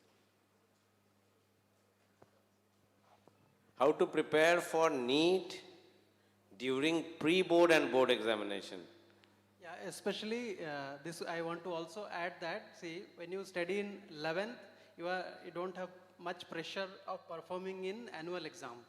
You fully focus on NEET. But when you come to 12th standard, one thing is you have to maintain the continuity of 11th topics for NEET. And for board exam, you need to prepare 12th portions as well as NEET. So how did you maintain the continuity of the concepts? Because over a period of time, you feel that I'm forgetting 11th standard topics. So when you are studying in 12th class, how did you continue 11th portions? And how did you manage pre-boards and board exams simultaneously? If you could tell on that. So Jacob, you can start with Jacob. Two parts. One is in 12th, how did you revise 11th? And the second is during boards, pre-board, how did you continue to prepare for NEET? Yes. So the revision of 11th standard and 12th is really important. And one thing that we used to do in our Coimbatore center is like many of our students used to group and whoever wanted to stay back after school, we used to decide upon a test like 1 week earlier in 12th standard, like what test we are going to write from 11th. 11th topic test to be written in 12th. Like many of us would discuss with our teacher, and 1 week prior we would decide a date and the test what we are going to write, and we used to stay back after school from 4 to 6, write the test, clear our doubts, and this would doing this after after some 6 months, the entire of the 11th portion was almost revised even in the 12th standard. So towards the end, our 12th standard portions we have studied, and the 11th we have revised in 12th. So towards then the full portion test became quite easier. So this is what we used to do to revise the 11th standard topic in 12th. And regarding the board time, we have 6 days of holidays before each board exam. So before bio exam, in those 6 days, I tried to, we have to finish our 12th NCRT. Along with that, I tried to learn the chapters in 11th NCRT that I had doubts. So before the board exam, I used to cover the whole bio, 11th and 12th bio. Before the physics exam, I used to study the 11th and 12th physics, chemistry, 11th and 12th chemistry. So once the board exam was over, one whole revision of 11th and 12th got over once the board exam was over. Then we had 52 days, and in that time, repeated revisions before NEET. So that's what I had done pre-board and board time, revising. Wonderful, wonderful, Right. superb. Maybe we'll take a view of Shushut on this. Come on. So during pre-boards, I didn't care much about that. I concentrated mainly on NEET revision. But during boards, I only prepared for boards. And I relaxed myself a bit because the next 40 or 50 days is going to be a bit hard. And you should be mentally prepared for that. So I didn't revise for NEET during that time. Only concentrated on boards. Right. So now you know like how important it is to revise 11th standard when you are in 12th. You cannot wait till the last day like 12th standard portion getting over and then I will start revision of 11th. That may not work out. Hand in hand, you have to take both of them together. And obviously during boards also, the focus towards NEET must be there. Like as Jacob and Shushut both said, they were focusing towards it during the examination, board examination also. So that managing these two things together during that time is important. Right, sir? Correct. So this is very, very important. This point has been seriously discussed by all the students here because, see, you should know how to prepare plan. See, always the saying goes, okay, failing to plan is planning to fail. So you have to have a plan, you should execute that plan and successfully ensure that you reach your target. See, board exam is equally important. You need to get very good marks on the board because the base of NEET preparation is going to be your NCRT. So if you are going to do well in boards, automatically your NEET preparation is also on par, right? Right. We can go to the next question? Yes, sir.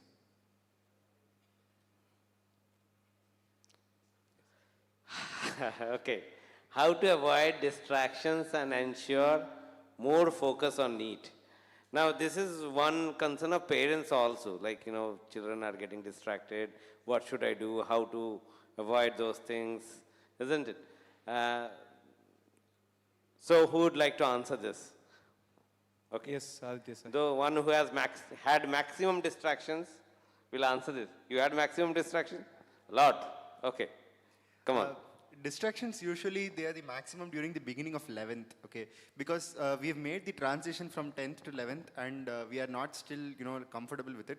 This is when distractions are maximum. I know a lot of people, my friends, I know a lot of people who are not my friends, all those people who came from 10th to 11th which gave in to their distractions. I would say the best way to have a precautionary measure to avoid distractions is to make yourself more busy.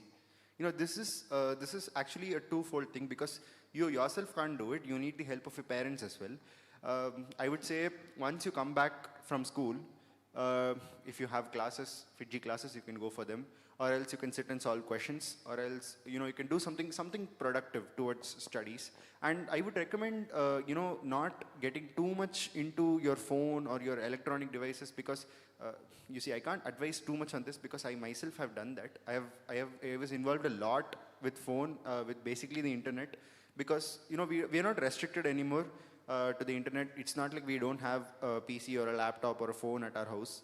The only thing which you must have to prevent yourself from giving in is a little bit of fear. A little bit of fear is very important because when you binge some series on like Netflix or Amazon Prime, or you go on YouTube shorts for too long, there should be a realization in your mind which says, okay, fine, have I been doing this for too long? That is the thing which will help you pull you back.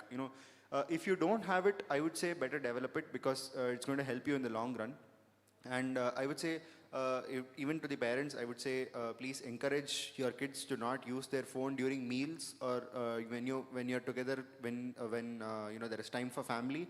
I would tell you to avoid your phone and tell your kids also to avoid their phone or any electronic device, because that kind of a distraction, like a family time, it's needed. Family time is not a distraction. It is needed for the guy to relax and feel de-stressed. So distraction maximum, you could think, I am missing out on my friends, I'm not hanging out with them long enough, what would happen if I lose them? It's not going to happen because even your friends are in the same situation as you. They are also preparing for NEET. I would say find a friend group which is more serious towards NEET preparation, because if they're not, then you're going to be pulled down along with them. So I would say find good friends. have a nagging thought in your mind which says enough, we have to go back, and stuff like this is enough to like keep you away from distractions, you know, because when you begin 12th, obviously everyone will get serious because 12th is, you know, a little bit more serious for some reason. And at the end of 12th, I would say, you know, just stop everything at once, force yourself to, if you're not able to, give your devices to your parents, and please don't, you know, like say, please give me for 1 hour, you know, like just today, please, I didn't see it for the past 1 week, nothing of that sort. You have to restrict yourself, otherwise it's not going to end up well. That is the only thing which I can say. Wonderful, wonderful. Adya That's well sir. said. See, one thought, like, you know, when I was also a student, I remember, at that time we did not have phone and not much of a TV, but, you know, when I read something, I'm studying something, say, I'm studying about pulley. Suddenly I start imagining there is a well and I'm drawing water from well, and my thoughts go around and, like, you know, what happened in the school and this. So I'm staring at the books, but I'm not reading. Blank thoughts or random thoughts. I hope this have happened to you also, and it's a common thing that happens to students. So in such cases, how did you come back, or what did you do to stop such things? Any one of you experience that? Yes, sir. So during those time, I would think of my friends. Like my friends would be studying this, so I should also be studying that. If I don't study, they will go ahead of me and they'll get more marks. So I'll think of that, and that's the best way to come out of it. That's wonderful, wonderful, wonderful. So it's basically a competition. Competition. Correct? So competitive spirit counts. And one more small thing. See, my input to all the young minds who are sitting here. See, finally, you have to motivate yourself. It is your life. It is your dream. You guys want to become doctors, right? It is finally your life. It is your dream. So you're not doing it for the sake of other people. First, primarily, you're doing it for yourself. So this thought must be ringing always. Otherwise, what is the necessity to compete, right? So this part is very important. Yes, sir? Anyone else? Jacob? Yeah. Sir, we'll move on to the next one. So I think these are the results. So these are the questions and these are the results of our NEET 2023. Right, we took only 130 students, and you can see 127 students qualified, 3 scored above 739 students. In fact, it's 40, we missed one. Scored students above 600. So that's a marvelous achievement. I congratulate all the achievers who are present here and could not be present here, and also the teachers who have driven such wonderful result.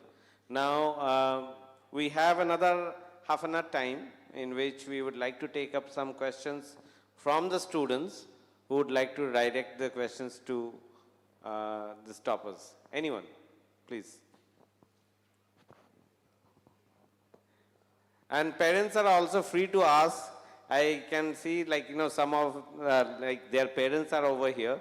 They also have gone through certain experiences during this time. So yes, there. Can anyone give a mic over here? Can you stand up? Hello. Sir, how can parents help students while preparing for NEET? Anyone? How? Can parents help students while preparing NEET? So this question is for the parent. I would ask anyone over here. Any parent of toppers? Any parent would like to answer?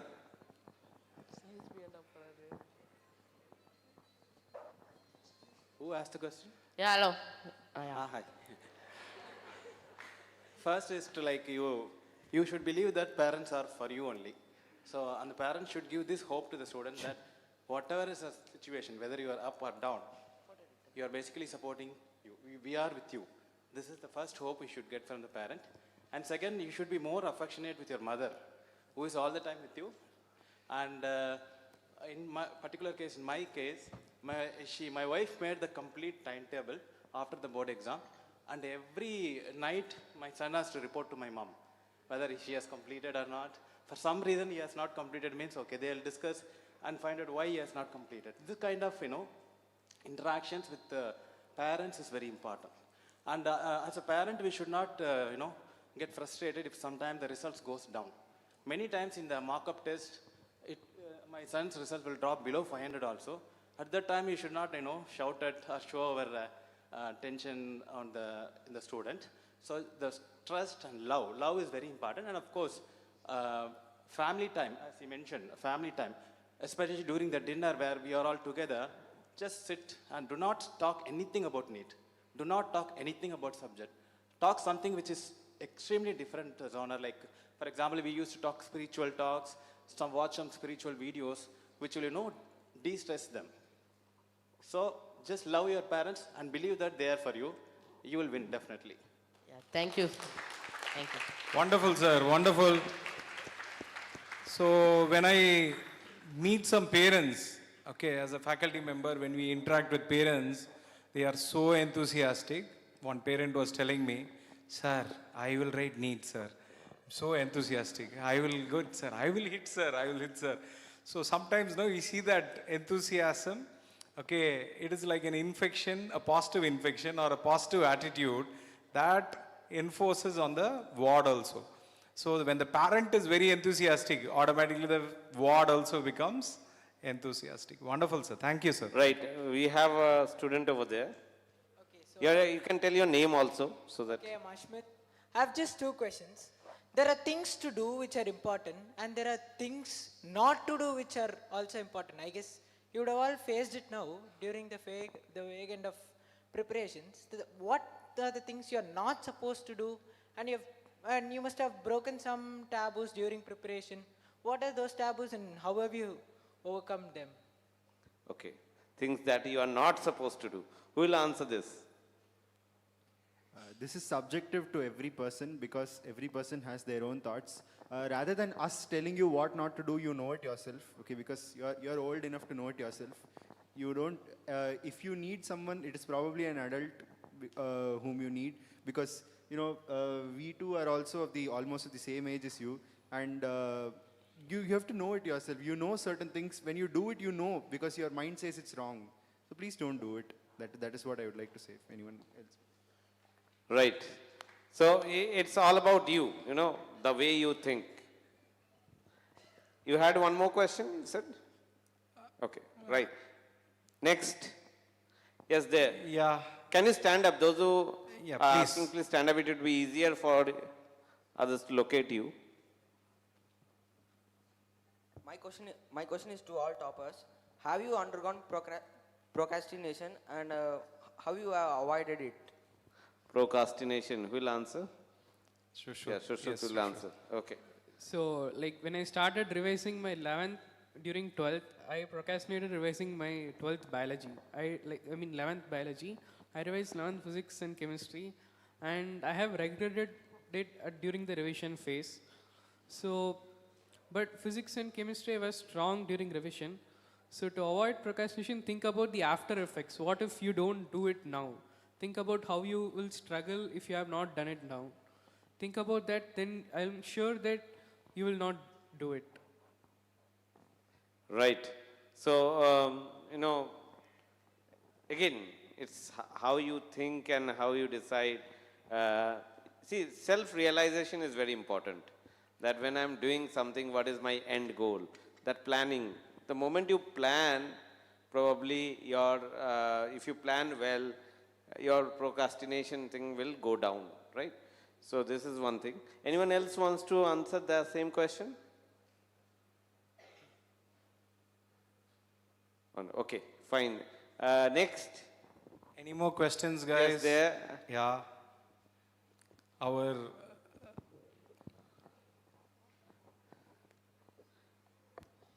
Hello, my name is Shivapriya. My doubt is, did you guys take part in the cultural activities in the schools? Yeah, this is a very important Right. question, man. Many Very good. people, their hands are itching. Okay, come on. This is a wonderful question. Look, I don't know about MVM, but I am from a different school, and in my school, they just straight up denied us the permission to participate in activities.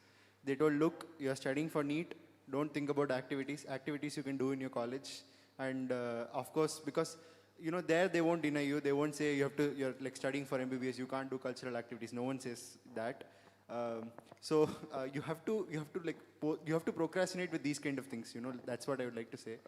Think about activities which you would do later on, not right now during your preparation.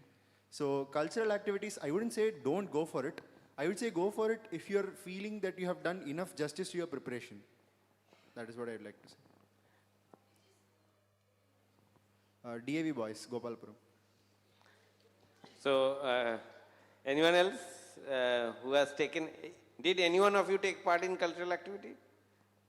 None of Yeah, them. about this actually, Sanjana who joined online, she's not there right now, but she was like pursuing Bharatanatyam and Dancer, yes. she would manage to perform Bharatanatyam and all those things, and she was saying that I was feeling happy doing that along with NEET preparation, so it was like kind of whenever I would get a stress or something, it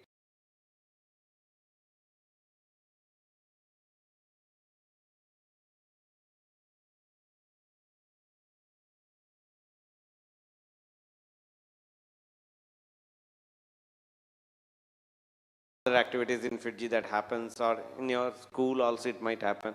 So participating in those activities is not bad. But as long as it does not affect your preparation for NEET, your primary focus is the examination, the competitive exam, and getting a good rank in NEET. So without compromising that, yes, if you participate, there is no harm to it. Okay, next.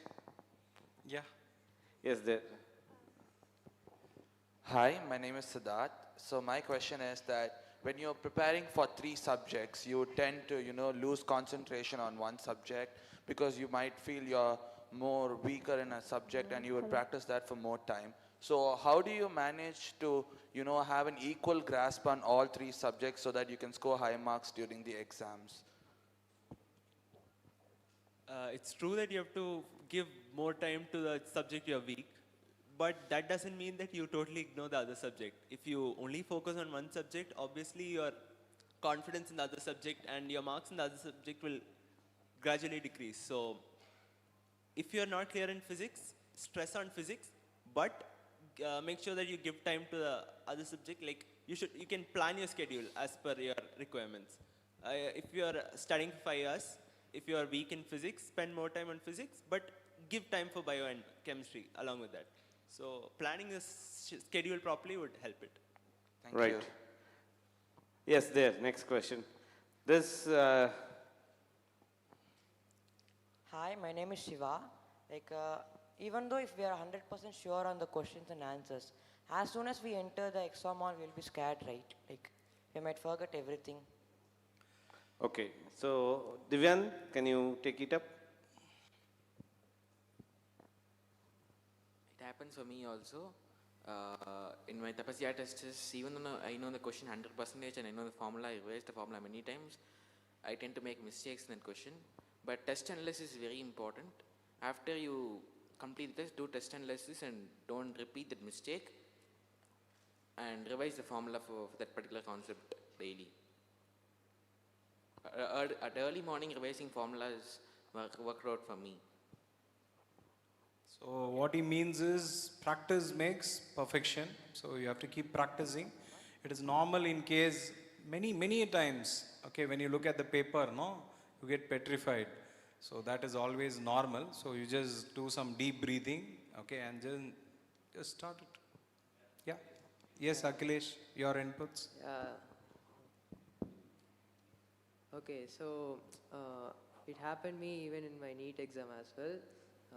When I am sure of one thing, but I'm not able to put the right answer. So what I'm saying is, do as much as test as possible and do test analysis immediately after it and recognize what went wrong and where went wrong, and for the next test, remember what you did for the last test or the previous test. So by doing this, try to remember your mistakes as well. like I did this mistake, I shouldn't do this test. So make it a goal. Mark doesn't matter, but without doing a mistake, you are solving a paper, that's important. Very good, very good. Okay, I think your doubt is clear. Right, yes, there. Your name first. Hi, I'm Prabhu. So my question is, what keeps you driving towards your goals? Is it the reward or is it something else? Who wants to take it? The reward is one of the things, but it is not the only thing. Let me tell you, if you keep thinking of the end, you'll never get there. So let me tell you one thing, enjoy the process. Don't think of the end. Don't think of the beginning, don't think of the end. Enjoy the process. As long as you enjoy the process, I think you should be able to keep going. Very good. So that's the key of being happy. I have one more question. If you became a NEET aspirant again, what are some things that you would like to do differently? Yes. Your mistakes, what you would like to change. So I did this one mistake, which is not giving so much of importance to biology in 11th standard. I should have concentrated more on 11th biology, which is actually difficult than 12th biology. So revise your 11th biology, show much more emphasis on 11th biology, I would say. Very good, very good. Yeah. Even I would be concentrating more on 11th because most of the students who are writing NEET exam would have not studied 11th as much as we studied in the 12th. So I'll be concentrating more on biology and inorganic chemistry of 11th standard. So next time I'll be doing that. Very good, very good, very good. If I get a chance like this, then I would be concentrating on inorganic chemistry, the fact data, because in my chapters just always lose in the inorganic chemistry part only. So I would be concentrating on inorganic chemistry. For us, 11th was totally online, so we weren't able to utilize it more as we compare to offline. So if I get a chance, I would like to do my 11th once again and write more tests as possible. And yeah. Very good, very good. See, this is a very important point that has been addressed by all these toppers. See, what they are trying to imply is, your 11th is equally important for you guys. Please remember, all the students who are currently in 11th class. See, I think this question was put forth by a 11th class student, correct?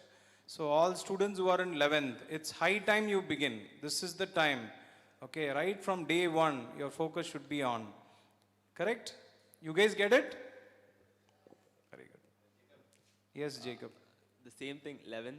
And the thing in 11th was I didn't have the proper guidance. Everything was online. I was not able to approach people. I hesitated asking doubts. So because of all this, my concepts weren't clear in 11th. And hence I found it difficult to cope up with the tests and exams going. So if I had a chance to relive my NEET preparation journey, I would have focused more, I would have seek proper guidance on how to study in 11th. I would have asked doubts without any hesitation, as I did in 12th. I would have improved my preparation in 11th, that's it. Very good, very good.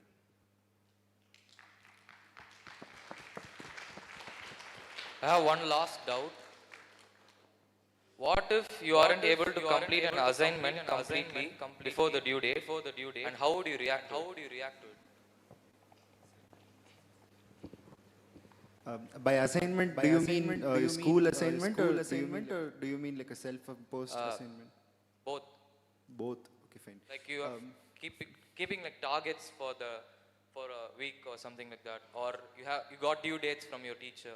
Okay, fine. I'll answer both. For a school assignment, if you're not able to complete it on time for a very genuine reason, you have to be like, you will be excused by your teacher, I believe. If you are not, just take these scoldings. Nothing is going to happen. Okay, so because it's just one day of scoldings. It's not even going to take 2 minutes to like finish getting these scoldings. And see, this means many people are getting scolded, man. Everyone is clapping.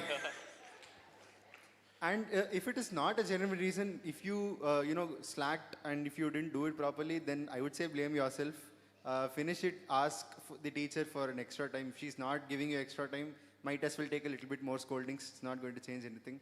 Okay, I am sure once your 11th and 12th is over, nobody is going to remember any assignment which they got in school, because I don't remember any maths assignment now which I didn't submit and I got scoldings for it. I don't feel sad for it right now. So I would say do it properly. If you're not able to do it properly, don't take it to your heart. And as for the self-imposed assignments, if you're not able to do it, it just shows that you have been dropping your consistency. I would say realize that, pick it up, and better be consistent because otherwise it's not going to work out. Okay, thank you. So I'd like to add one more thing for self-imposed thing, or maybe you are setting your target bit high. Maybe you can bring down your target level so that you can complete it and get confidence on yourself. Okay, that was helpful.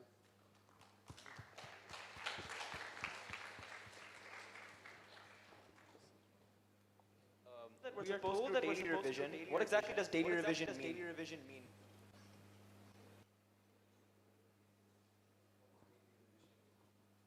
The question is on daily revision, right? Yeah, we're told that we're supposed to do daily revision, but what does daily revision actually mean? Everyday revision, what does it mean? So everyday revision means revising the notes which you have taken during the class for half an hour for each subject. It wouldn't take you that much long, and going through NCERT for biology, the whole chapter. That's it. And formulas for physics. Okay, another question we received from online audiences, multiple, is like, how did you decide to take medicine? Like you have, mostly in India, we have two options, engineering or medicine, okay? Even though we have lots of options, but these are the two mostly suggested, okay? When you are in 8th, 9th or 10th, how did you decide to take NEET? Anyone can answer. Yes, toppers. I believe if you're in 11th or 12th, you can't change your decision. It's too late now. If you're in 11th, you may as well change it. But if you're at the end of 12th, it's very difficult. For the 8thers, 9thers or 10thers, I would say just, don't burden yourself by thinking that I have two options, JEE or NEET, or, like a third option or something else. I would just say study. Study what you want to study, and study, put your heart and soul into it and study. I'm sure that if you do this properly, if you study with interest and if you like the subject, by the end of 10th, you will get an idea by yourself. There is no pressure on thinking about it when you're in 8th or 9th or 10th. I would just say study with your complete heart and soul. The answer will come to you, definitely. Very good, very good. So anyone else wants to take this? Yes, Shushruth. So parents would obviously put some pressure, take this or that, but I would say go explore all subjects. Even non-science subjects are there which are pretty interesting.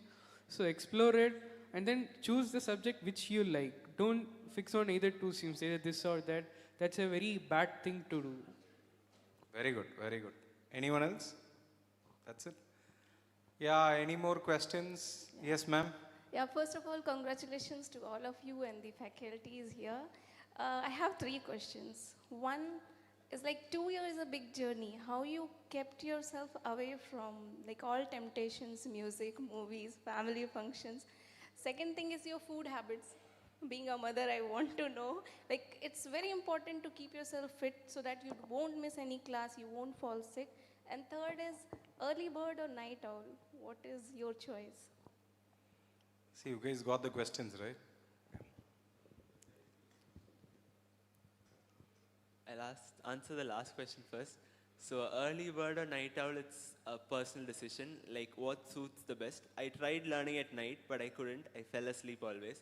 So I shifted my schedule, started waking up at 5 o'clock and turned into an early riser because it helped me. So decide which is more comfortable for you and you can choose that. The food habits or focusing towards your goal. Just if you should choose this stream only if you really want to become a doctor, and if you really want to become a doctor, you will have that self-realization in you, and that will always tune you to your goal.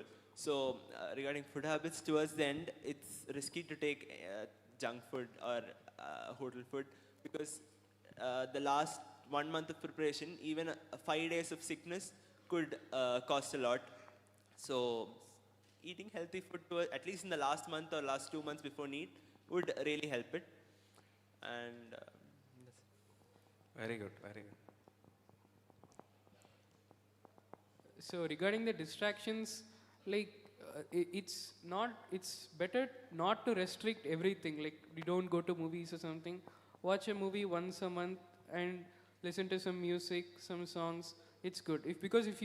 The more you restrict, the more your ward will tempted to do that. Like I wanted to go to movies. So it's better to have, I didn't restrict myself to anything. So it's better not to restrict. And food habits, as he said, like last 1 or 2 months, I started restricting my food habits like from the mains itself, from January itself. So last 5 months, I restricted to my food only to home cooked food, and which is very nutritious because even in home you can cook junk food, and that doesn't really help your warden preparation, I would say. Wonderful. Regarding temptations, I think we're all human, we all have temptations. There is nothing wrong in having temptations. And as he said, if we restrict everything, the only thing is that the person who's undergoing the preparation is going to think, okay, fine, how can I do this without my parents getting to know? And that is the worst thing that can happen when something is happening without your knowledge. So it's better to be aware of it and control it rather than to be not aware of it and not have control over it. That is one thing. The second thing regarding food, if I say, if I be completely honest about it, except for the last 1 month, okay, I would say have whatever you want, however you like, because we can't eat all the food that we like once we are 30 or 40. It's very difficult. This is the age, I would say. As long as you don't go too overboard, like you're not able to walk or you're having a very, very upset stomach the next morning, I would say eat what you want. And eating outside is definitely, I wouldn't recommend it. But if you're eating outside once in a while, I think that is fine. And cooking junk food at home is also one thing. We can always cook, like French fries or make a burger at home. That is a very different thing. If you make it at home, go for it, eat it, as long as you're not going overboard. And early bird or night owl is very, very subjective, because for some people, one of them works. For some people, both of them do not work. And in case both of them do not work, study in the afternoon or study in the evening, or stay back at school and study. There are a lot of options. If we think about it, we will get a lot of options, definitely. Very good, very good. Akhilesh, you want to share? Yes. Like, even I had many temptations, but my parents really helped me a lot in overcoming them. They made me keep focused always in my studies and follow a daily routine on my studies. So yeah, they are the reason for it. And then my food habits were like, last 2 months I was not advised to eat anything outside, only home foods, because if I skip one day, there's a lot to cover, and I myself know I couldn't cope up with the loss I had in a day. So I also agreed to it. And then I actually prefer studying night because everything will be pleasant, no sound will be there, no disturbance. But then one disadvantage I faced that the next day when you wake up, you couldn't focus that much. So when you have classes at morning, it's not nice. Like you couldn't understand fully what your faculties are teaching. So I tried changing myself to morning, and it also worked. So I prefer studying in the morning. Right. So they have shared their views on this, definitely how you plan. It's all quite subjective. We cannot make it a uniform thing. One size doesn't fit all. So you have to plan, discuss with your teachers, discuss with your parents, saying that, the students are there, teachers are there, parents. But let's talk about the parents a little bit. Parents are one of the most important pillars for success. They were there to support them always. So let's hear a little bit of experiences of the parent of these students who are over here. How was it during these years of preparation? What would be your word of advice to other parents who are in the same stage? Anyone?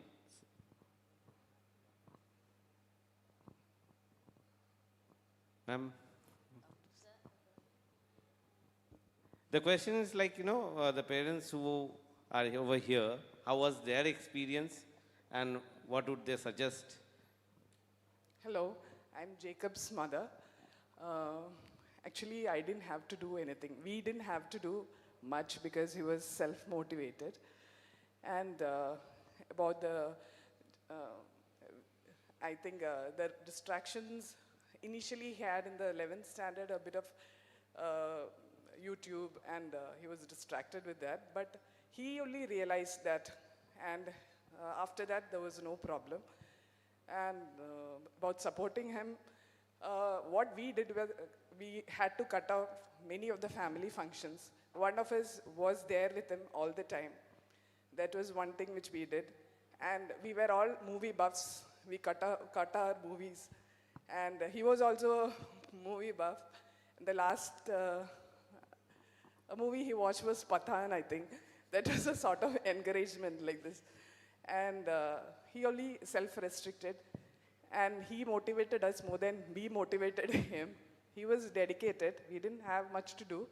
And we had a whole bunch of relatives, grandparents who were helping him, praying for him. And that's it. And we didn't nag him much. Okay, that's it. Thank you.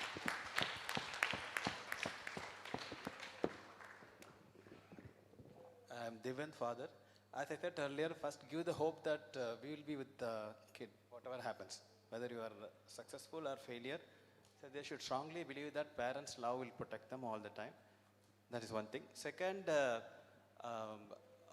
don't too much interfere into their routines because they'll get irritated if you go close. But what you can do is that you can have an interaction with the faculty of FIITJEE or like your brothers and sisters only. But in my case, I had a close interaction with biology ma'am. She like almost adopted him as her son, and I used to tell every single activity of him to her. She used to advise her in a very positive way and shaped him in every single mistake he did. And his mother also played, and she's the only one who played an important role because we used to go to office and come only in the night, but 24 hours she's with her and with him and shaped him. Like the food, everyone asked about the delicious food. The food habit has to start early in 11th standard itself. Like we have to introduce, because kids will not take all of a sudden a nutritious food which is introduced 2 months before. So like she used to prepare a lot of nutritious food and introduce slowly during the 11th standard itself. It is very important because they should be very healthy. If they get sick or something, it's very difficult even during the normal days itself. So nutritious food should be the part prior to the NEET exam. Maybe in 1 year before itself you should start. And do not restrict so much. Just you have to sacrifice. The parents have to sacrifice. We should stop watching the movies in front of them. And our TVs will be switched on only during dinner time.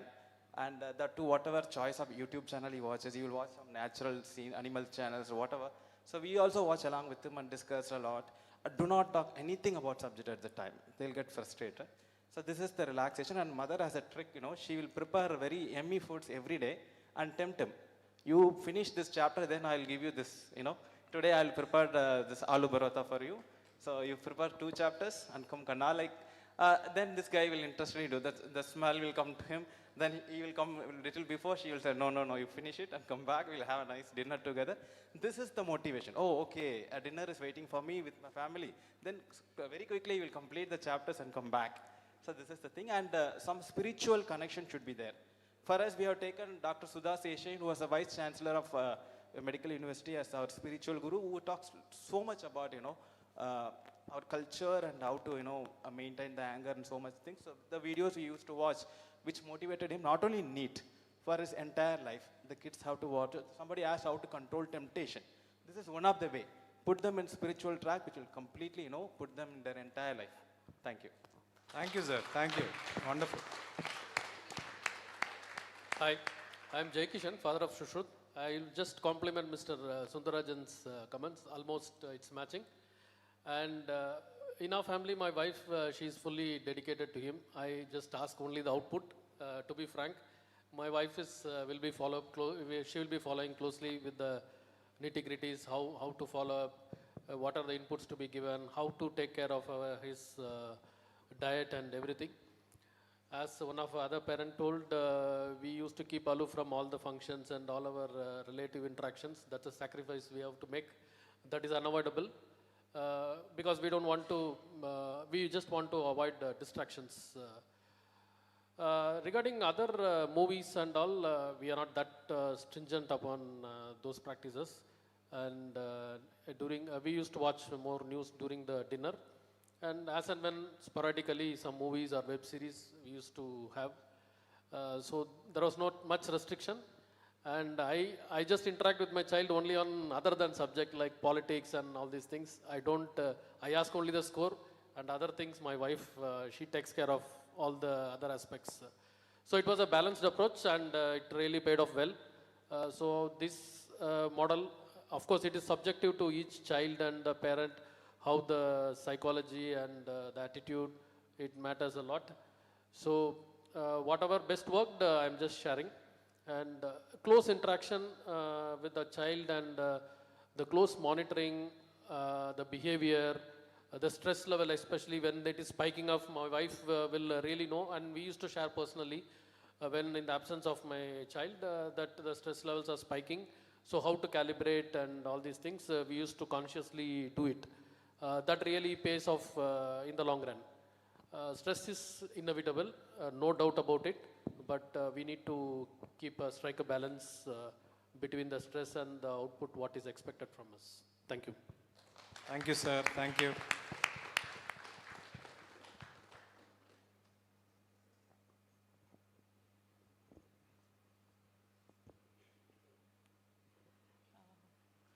Hello everyone, I'm Aditya Saivatal's mother.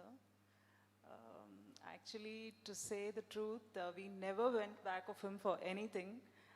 We only went back of him, completely gave a emotional support to him.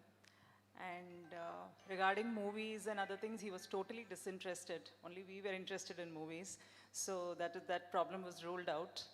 And secondly, regarding food, he totally sticked on to the home food which I made. And whatever he made, whatever he liked, I went through his way.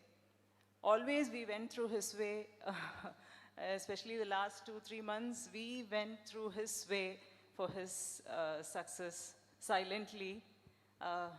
That everybody has to follow. I think we have to silently go through their way to make sure that, to be with them in all their stress levels and other times.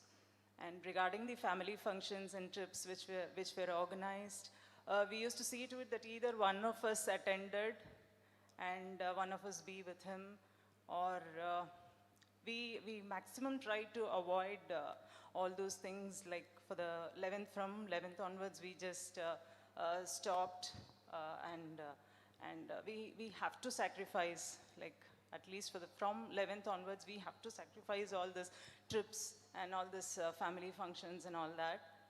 And apart from that, I think he did everything by himself. The credit goes to him. I'm very happy about his success. Thank you, ma'am. Wonderful words. Thank you.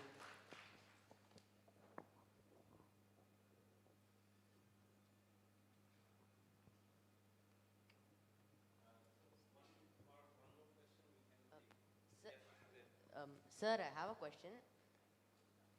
Does being a backbencher and not focusing on studies early cause a disadvantage in NEET? I think I can relate to that. I was a backbencher the whole time. You can ask any faculty. Even they forced me to come and sit in the front, especially CHP sir. And I was not concentrating initially, but he made me realize that you should start concentrating and you should start talking less to your friends and concentrate more on studies, which obviously will come to you at the start of the 12th, but realizing that at 11th will help you a lot, I guess. So even being a backbencher, you can succeed. That's a myth that backbenchers don't succeed. If you know the Cartesian plane, you would know that every point is different. It's the same thing in the class also. It's not like this bench is bad or this bench is good for studying, okay? Because it's just a bench, okay? And I would say if you're interested in studies, you can sit wherever you want and perform the same way. But if you're not interested in studies, I would suggest you come forward and you make yourself more interested, because otherwise it is going to be a little bit difficult. And I would say if you're performing really well, please, don't demotivate other friends who are trying to perform well, by sitting in the last bench, because they're going to hate you otherwise. They're going to just say, hey, Needa padikiralla, why you're asking me to do these kind of things. So that is it. Every bench is different. Every bench is just a bench. Last bench is also an emotion, but if you're sitting over there, make sure that you are still able to reach the teacher, or you're able to see the board properly in case your eye or something has a problem, and that's it. Right. Sir, Yes, here, sir. if you are short, no, don't sit in the back bench. 100%. Please come forward. Right. Right. One more question, sir. From what age should you start preparing for NEET? Very debatable question, if you ask me. Many people start from the age of first standard nowadays. Yeah, previous life also, some people start, from social. So when the kid starts talking, no, me, doctor, that is the 2 words. Okay, me, doctor, that's it. Whether that makes sense or not. Okay, being in all seriousness, your actual preparation starts only from 11th or 12th. Even if you say, I'm in 9th standard, okay, I'm going to prepare for NEET, it doesn't really mean anything, because your mind does not, cope up with it at that time, because you don't have enough experience. Because in 9th, you might say, see, I want to become a doctor. In 7th, you might have told, I want to become a lawyer. In 5th, you would have told, I want to become an ice cream seller, something like that. A lot of things. Kids think differently, a little bit grown-up kids think differently, and adults thinks differently. So your real preparation starts in 11th, and if you're not able to understand, what you want to do, even when, you've finished your 10th or something, I would suggest you look at the subjects which you like, look at what scope is there in those subjects, and, decide at that point of time. I wouldn't ask any of the children present over here or the parents to put pressure on their children who are really young, because that is not going to lead to anything. I've seen a lot of people put so much pressure on their kids and them not being able to cope up with the pressure, and they ultimately fail. And that is a very, that is a disaster. So please don't. Start when you're comfortable and go through with it at your own pace. Thank you. Very good, very good, very good. Right, well said. One last question we'll take. Yes, can you give the mic over here to ma'am?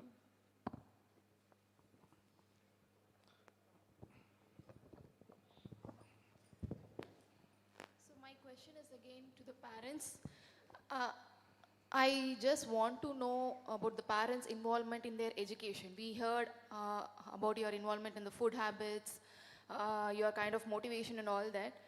But I just want to know like how you were engaged during in their education, like were you helping to make notes, so all those kind of small help. A formula book if they want to prepare, just to cut off their time spent in that, where you getting involved in all those activities.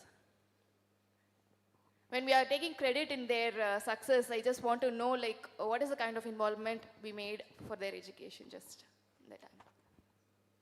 Yeah, the journey should start early. Like you should not, act in the 11th standard and 12th standard to your kid that you are showing care. The journey should start at least when they are entering 7th standard itself. And the basic concepts you should send to FIITJEE program, something is there. So for fundamental understanding, it's like they are raw clay. So you can decide whether they want to become a doctor or JEE in later when they enter 10th.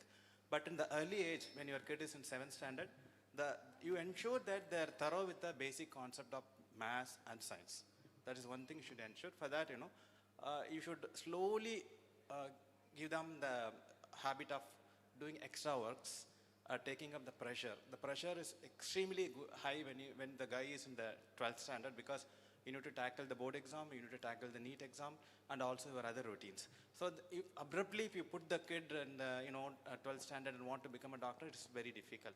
So slowly introduce the culture of taking the pressure from 7th standard. Like 1 hour a day, let the kid study up beyond the school hours, 2 hours.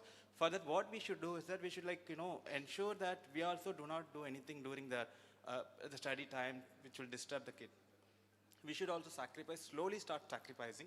And of course, for making assignment, we always do take printouts and sometimes we draw in the record notebook, all this. That is fine, no problem. Especially when it's concerned with the school things, we can help. But when it comes to FIITJEE assignments and all, it is their duty. Ensure that you do your tab assignments. If you don't do, okay, you should have a regular interaction with the faculty. You should have everything in fingertips of which faculty is taking which class and why this guy has dropped in particular subject during one chapter test. That is only to be known, not to be like, you should not give pressure and scold the kid, why did you not get mark on that? Just friendly analysis, just wait for some time. If a particular person is not doing good in physics, let's say, do not immediately come to a conclusion that this guy is weak in physics and scold them. No, give them some chance, give them some time and watch after 3 trials or at least 3 tests. If the guy is still 4 in physics, okay, there is some problem. Then you slowly talk to the guy, but the student will not be able to express. Generally, they will not talk to the parent openly. Then you have to go to the FIITJEE faculty and slowly, why did it happen, what happened. In particular case, my son got very much dropped in physics during his, I think, 10th or 11th standard, during the lockdown time, I guess. I didn't know what happened. Everything goes well, but he is not getting a good mark in physics. But later on, we come to know that he is watching some YouTube videos on physics, which is completely diverting him. There are so many, educational videos on YouTube, which if the kids watch, they think that they are very good with these videos and they think they know everything. It is not true. So watching the video merely will not help them. This was a mistake he did, and then when I took him to the FIITJEE faculty, they analyzed and found that he is watching this kind of educational videos. They said, you completely stop it. There's nothing in that video and all this.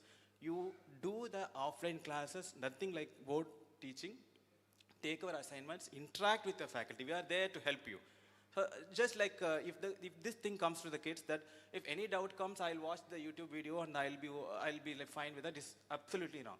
Do not go to the, that may be for some additional points or whatever, but the basic thing is your school and the FIITJEE and their materials. And NCERT, there is nothing behind it. As a parent, we ensure that they are doing this one and give our support, give nutritious food, and always be supporting them at the low times also. That's all. Very good, sir. Very good. Superb. Hello. So I am Annamalai and I have a question. So what mindset did you guys have while heading towards the NEET exam hall? Because all of us have that question. Even though we prepare so much for the exam, we don't know what mindset to have while going to the exam hall.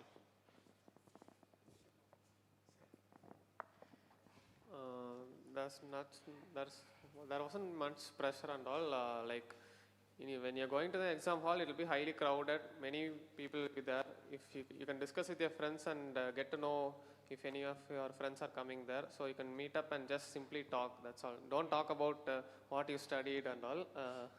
Just talk this random stuff, and the rooms will be highly spacious, so you won't feel any problem and all. So the invigilators may be strict or may not be strict, so it depends on that. Other than that, you won't get any problems during the exam. Yeah. Thank you.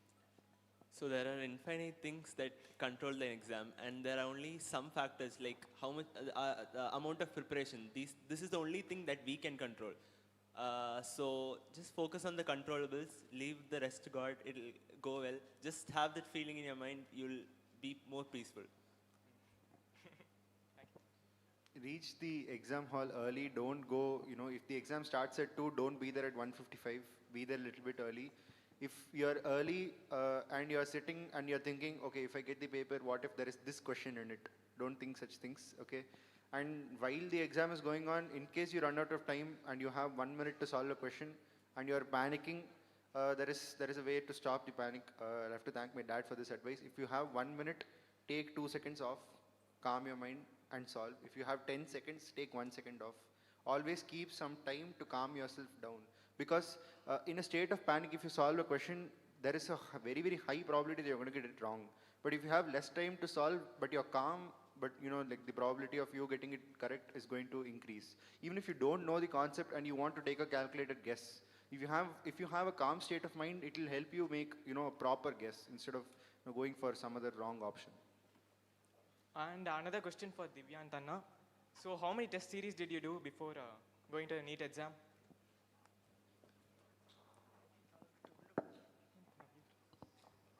wrote around 5 part tests of Tapasya and 5 Tapasya full tests. That was online.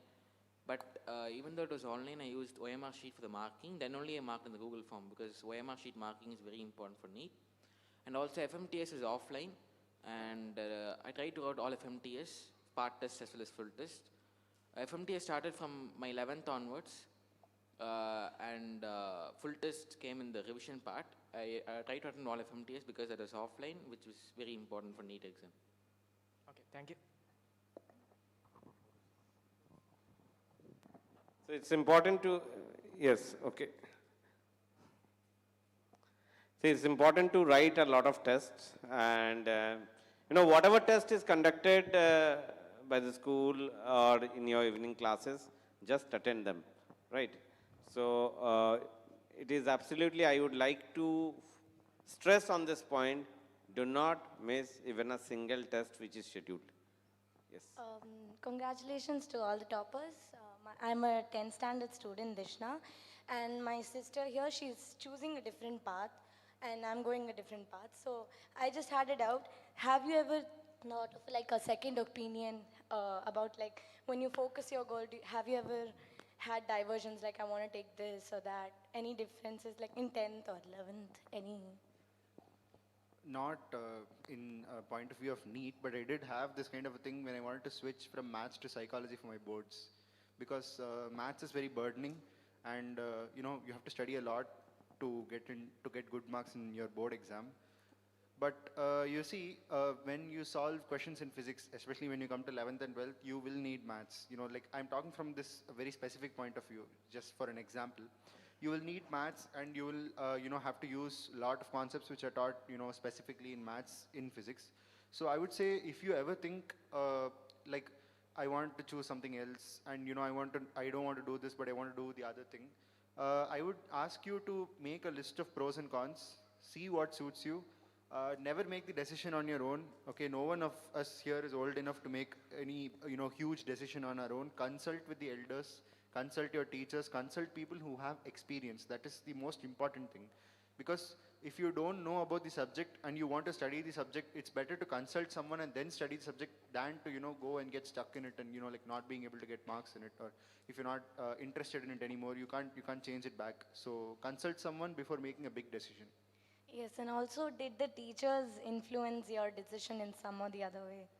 See, most of the teachers here at FIITJEE do not influence anything. They give you everything and they let you decide. So I believe most of the teachers are very professional that way, because they know that if you influence the child and if it ends up wrong, you are the one who will be put to blame. So if you feel like any teacher is influencing you, please think about it yourself, because God has given everyone a brain to think of it themselves. If you still feel that the teacher is influencing me and I feel like doing it again, consult someone who is experienced in the particular subject before taking any big decision. Thank you. Right. Well said. And with that, I'm afraid like we are coming to an end, and we are at the end of this session.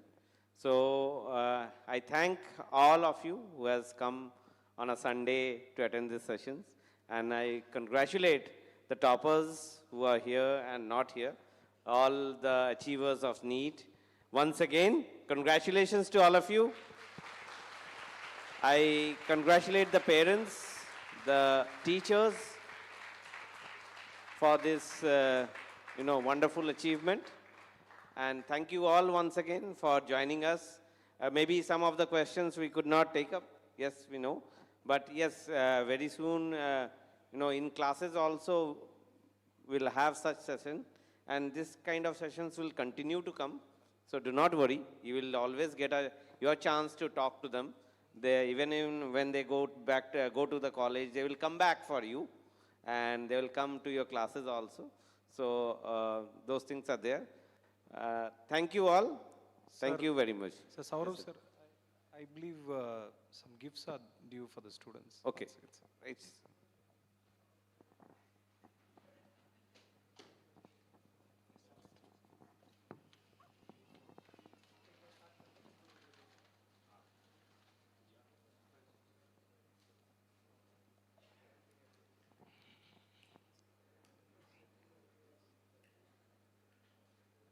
So we'll start. So on behalf of FIITJEE Medical, we congratulate once again all the students and small gifts from our part, right? So first I would request Saurav Mandal sir, our head of FIITJEE Medical, to please hand over the gift to Jacob Bivin. Yes, please, Saurav sir. Jacob Bivin, congratulations, my dear. Wonderful.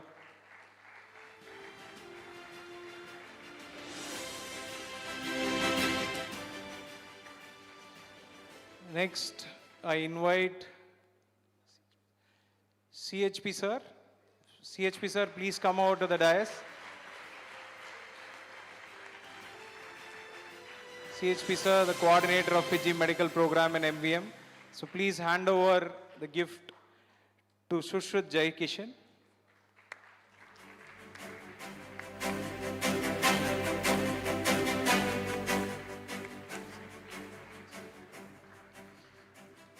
Next, I invite PRB sir to please hand over the gift to Aditya Sai Vittal. Please, Aditya Sai.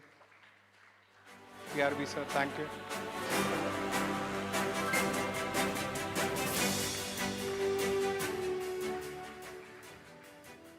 So next, I invite Saurav Mandal sir once again to hand over the gifts to Divyant.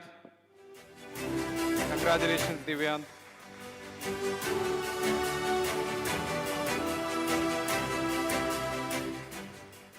So CHP sir, I request CHP sir to hand over the gift to Akhilesh Anand. Congratulations, Akhilesh.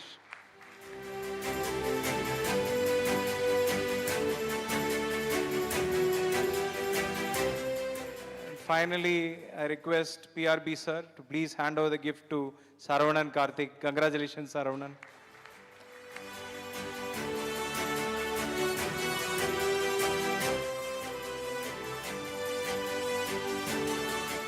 Thank you, VPV sir. Thank you, sir. So these were the small token of appreciation as they come over here. But there are real gifts awaiting them, and based on FIITJEE's reward policies, there are eligibilities, and they will be getting the cash rewards as well as the medals, which will be distributed on the day of Utkarsh, which is on 9th of July. And we invite all of you to attend that function, where we'll felicitate all the toppers of NEET and JEE, as well as the toppers of FTRE examination. So see you then. Thank you. Thank you all. Thank you. Yes. Want to ask something?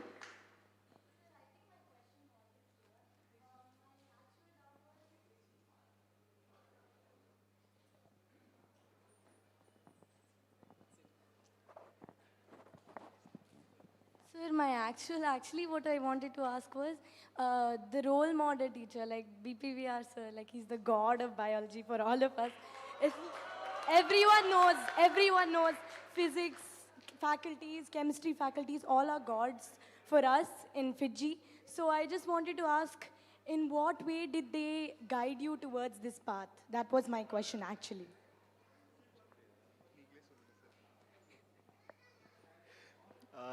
Rather than an influence, it is more of a guiding thing, That's because, what you get more interested in subjects which you don't like if you have good teachers, okay? That Correct. is one thing which all students will observe in their student life.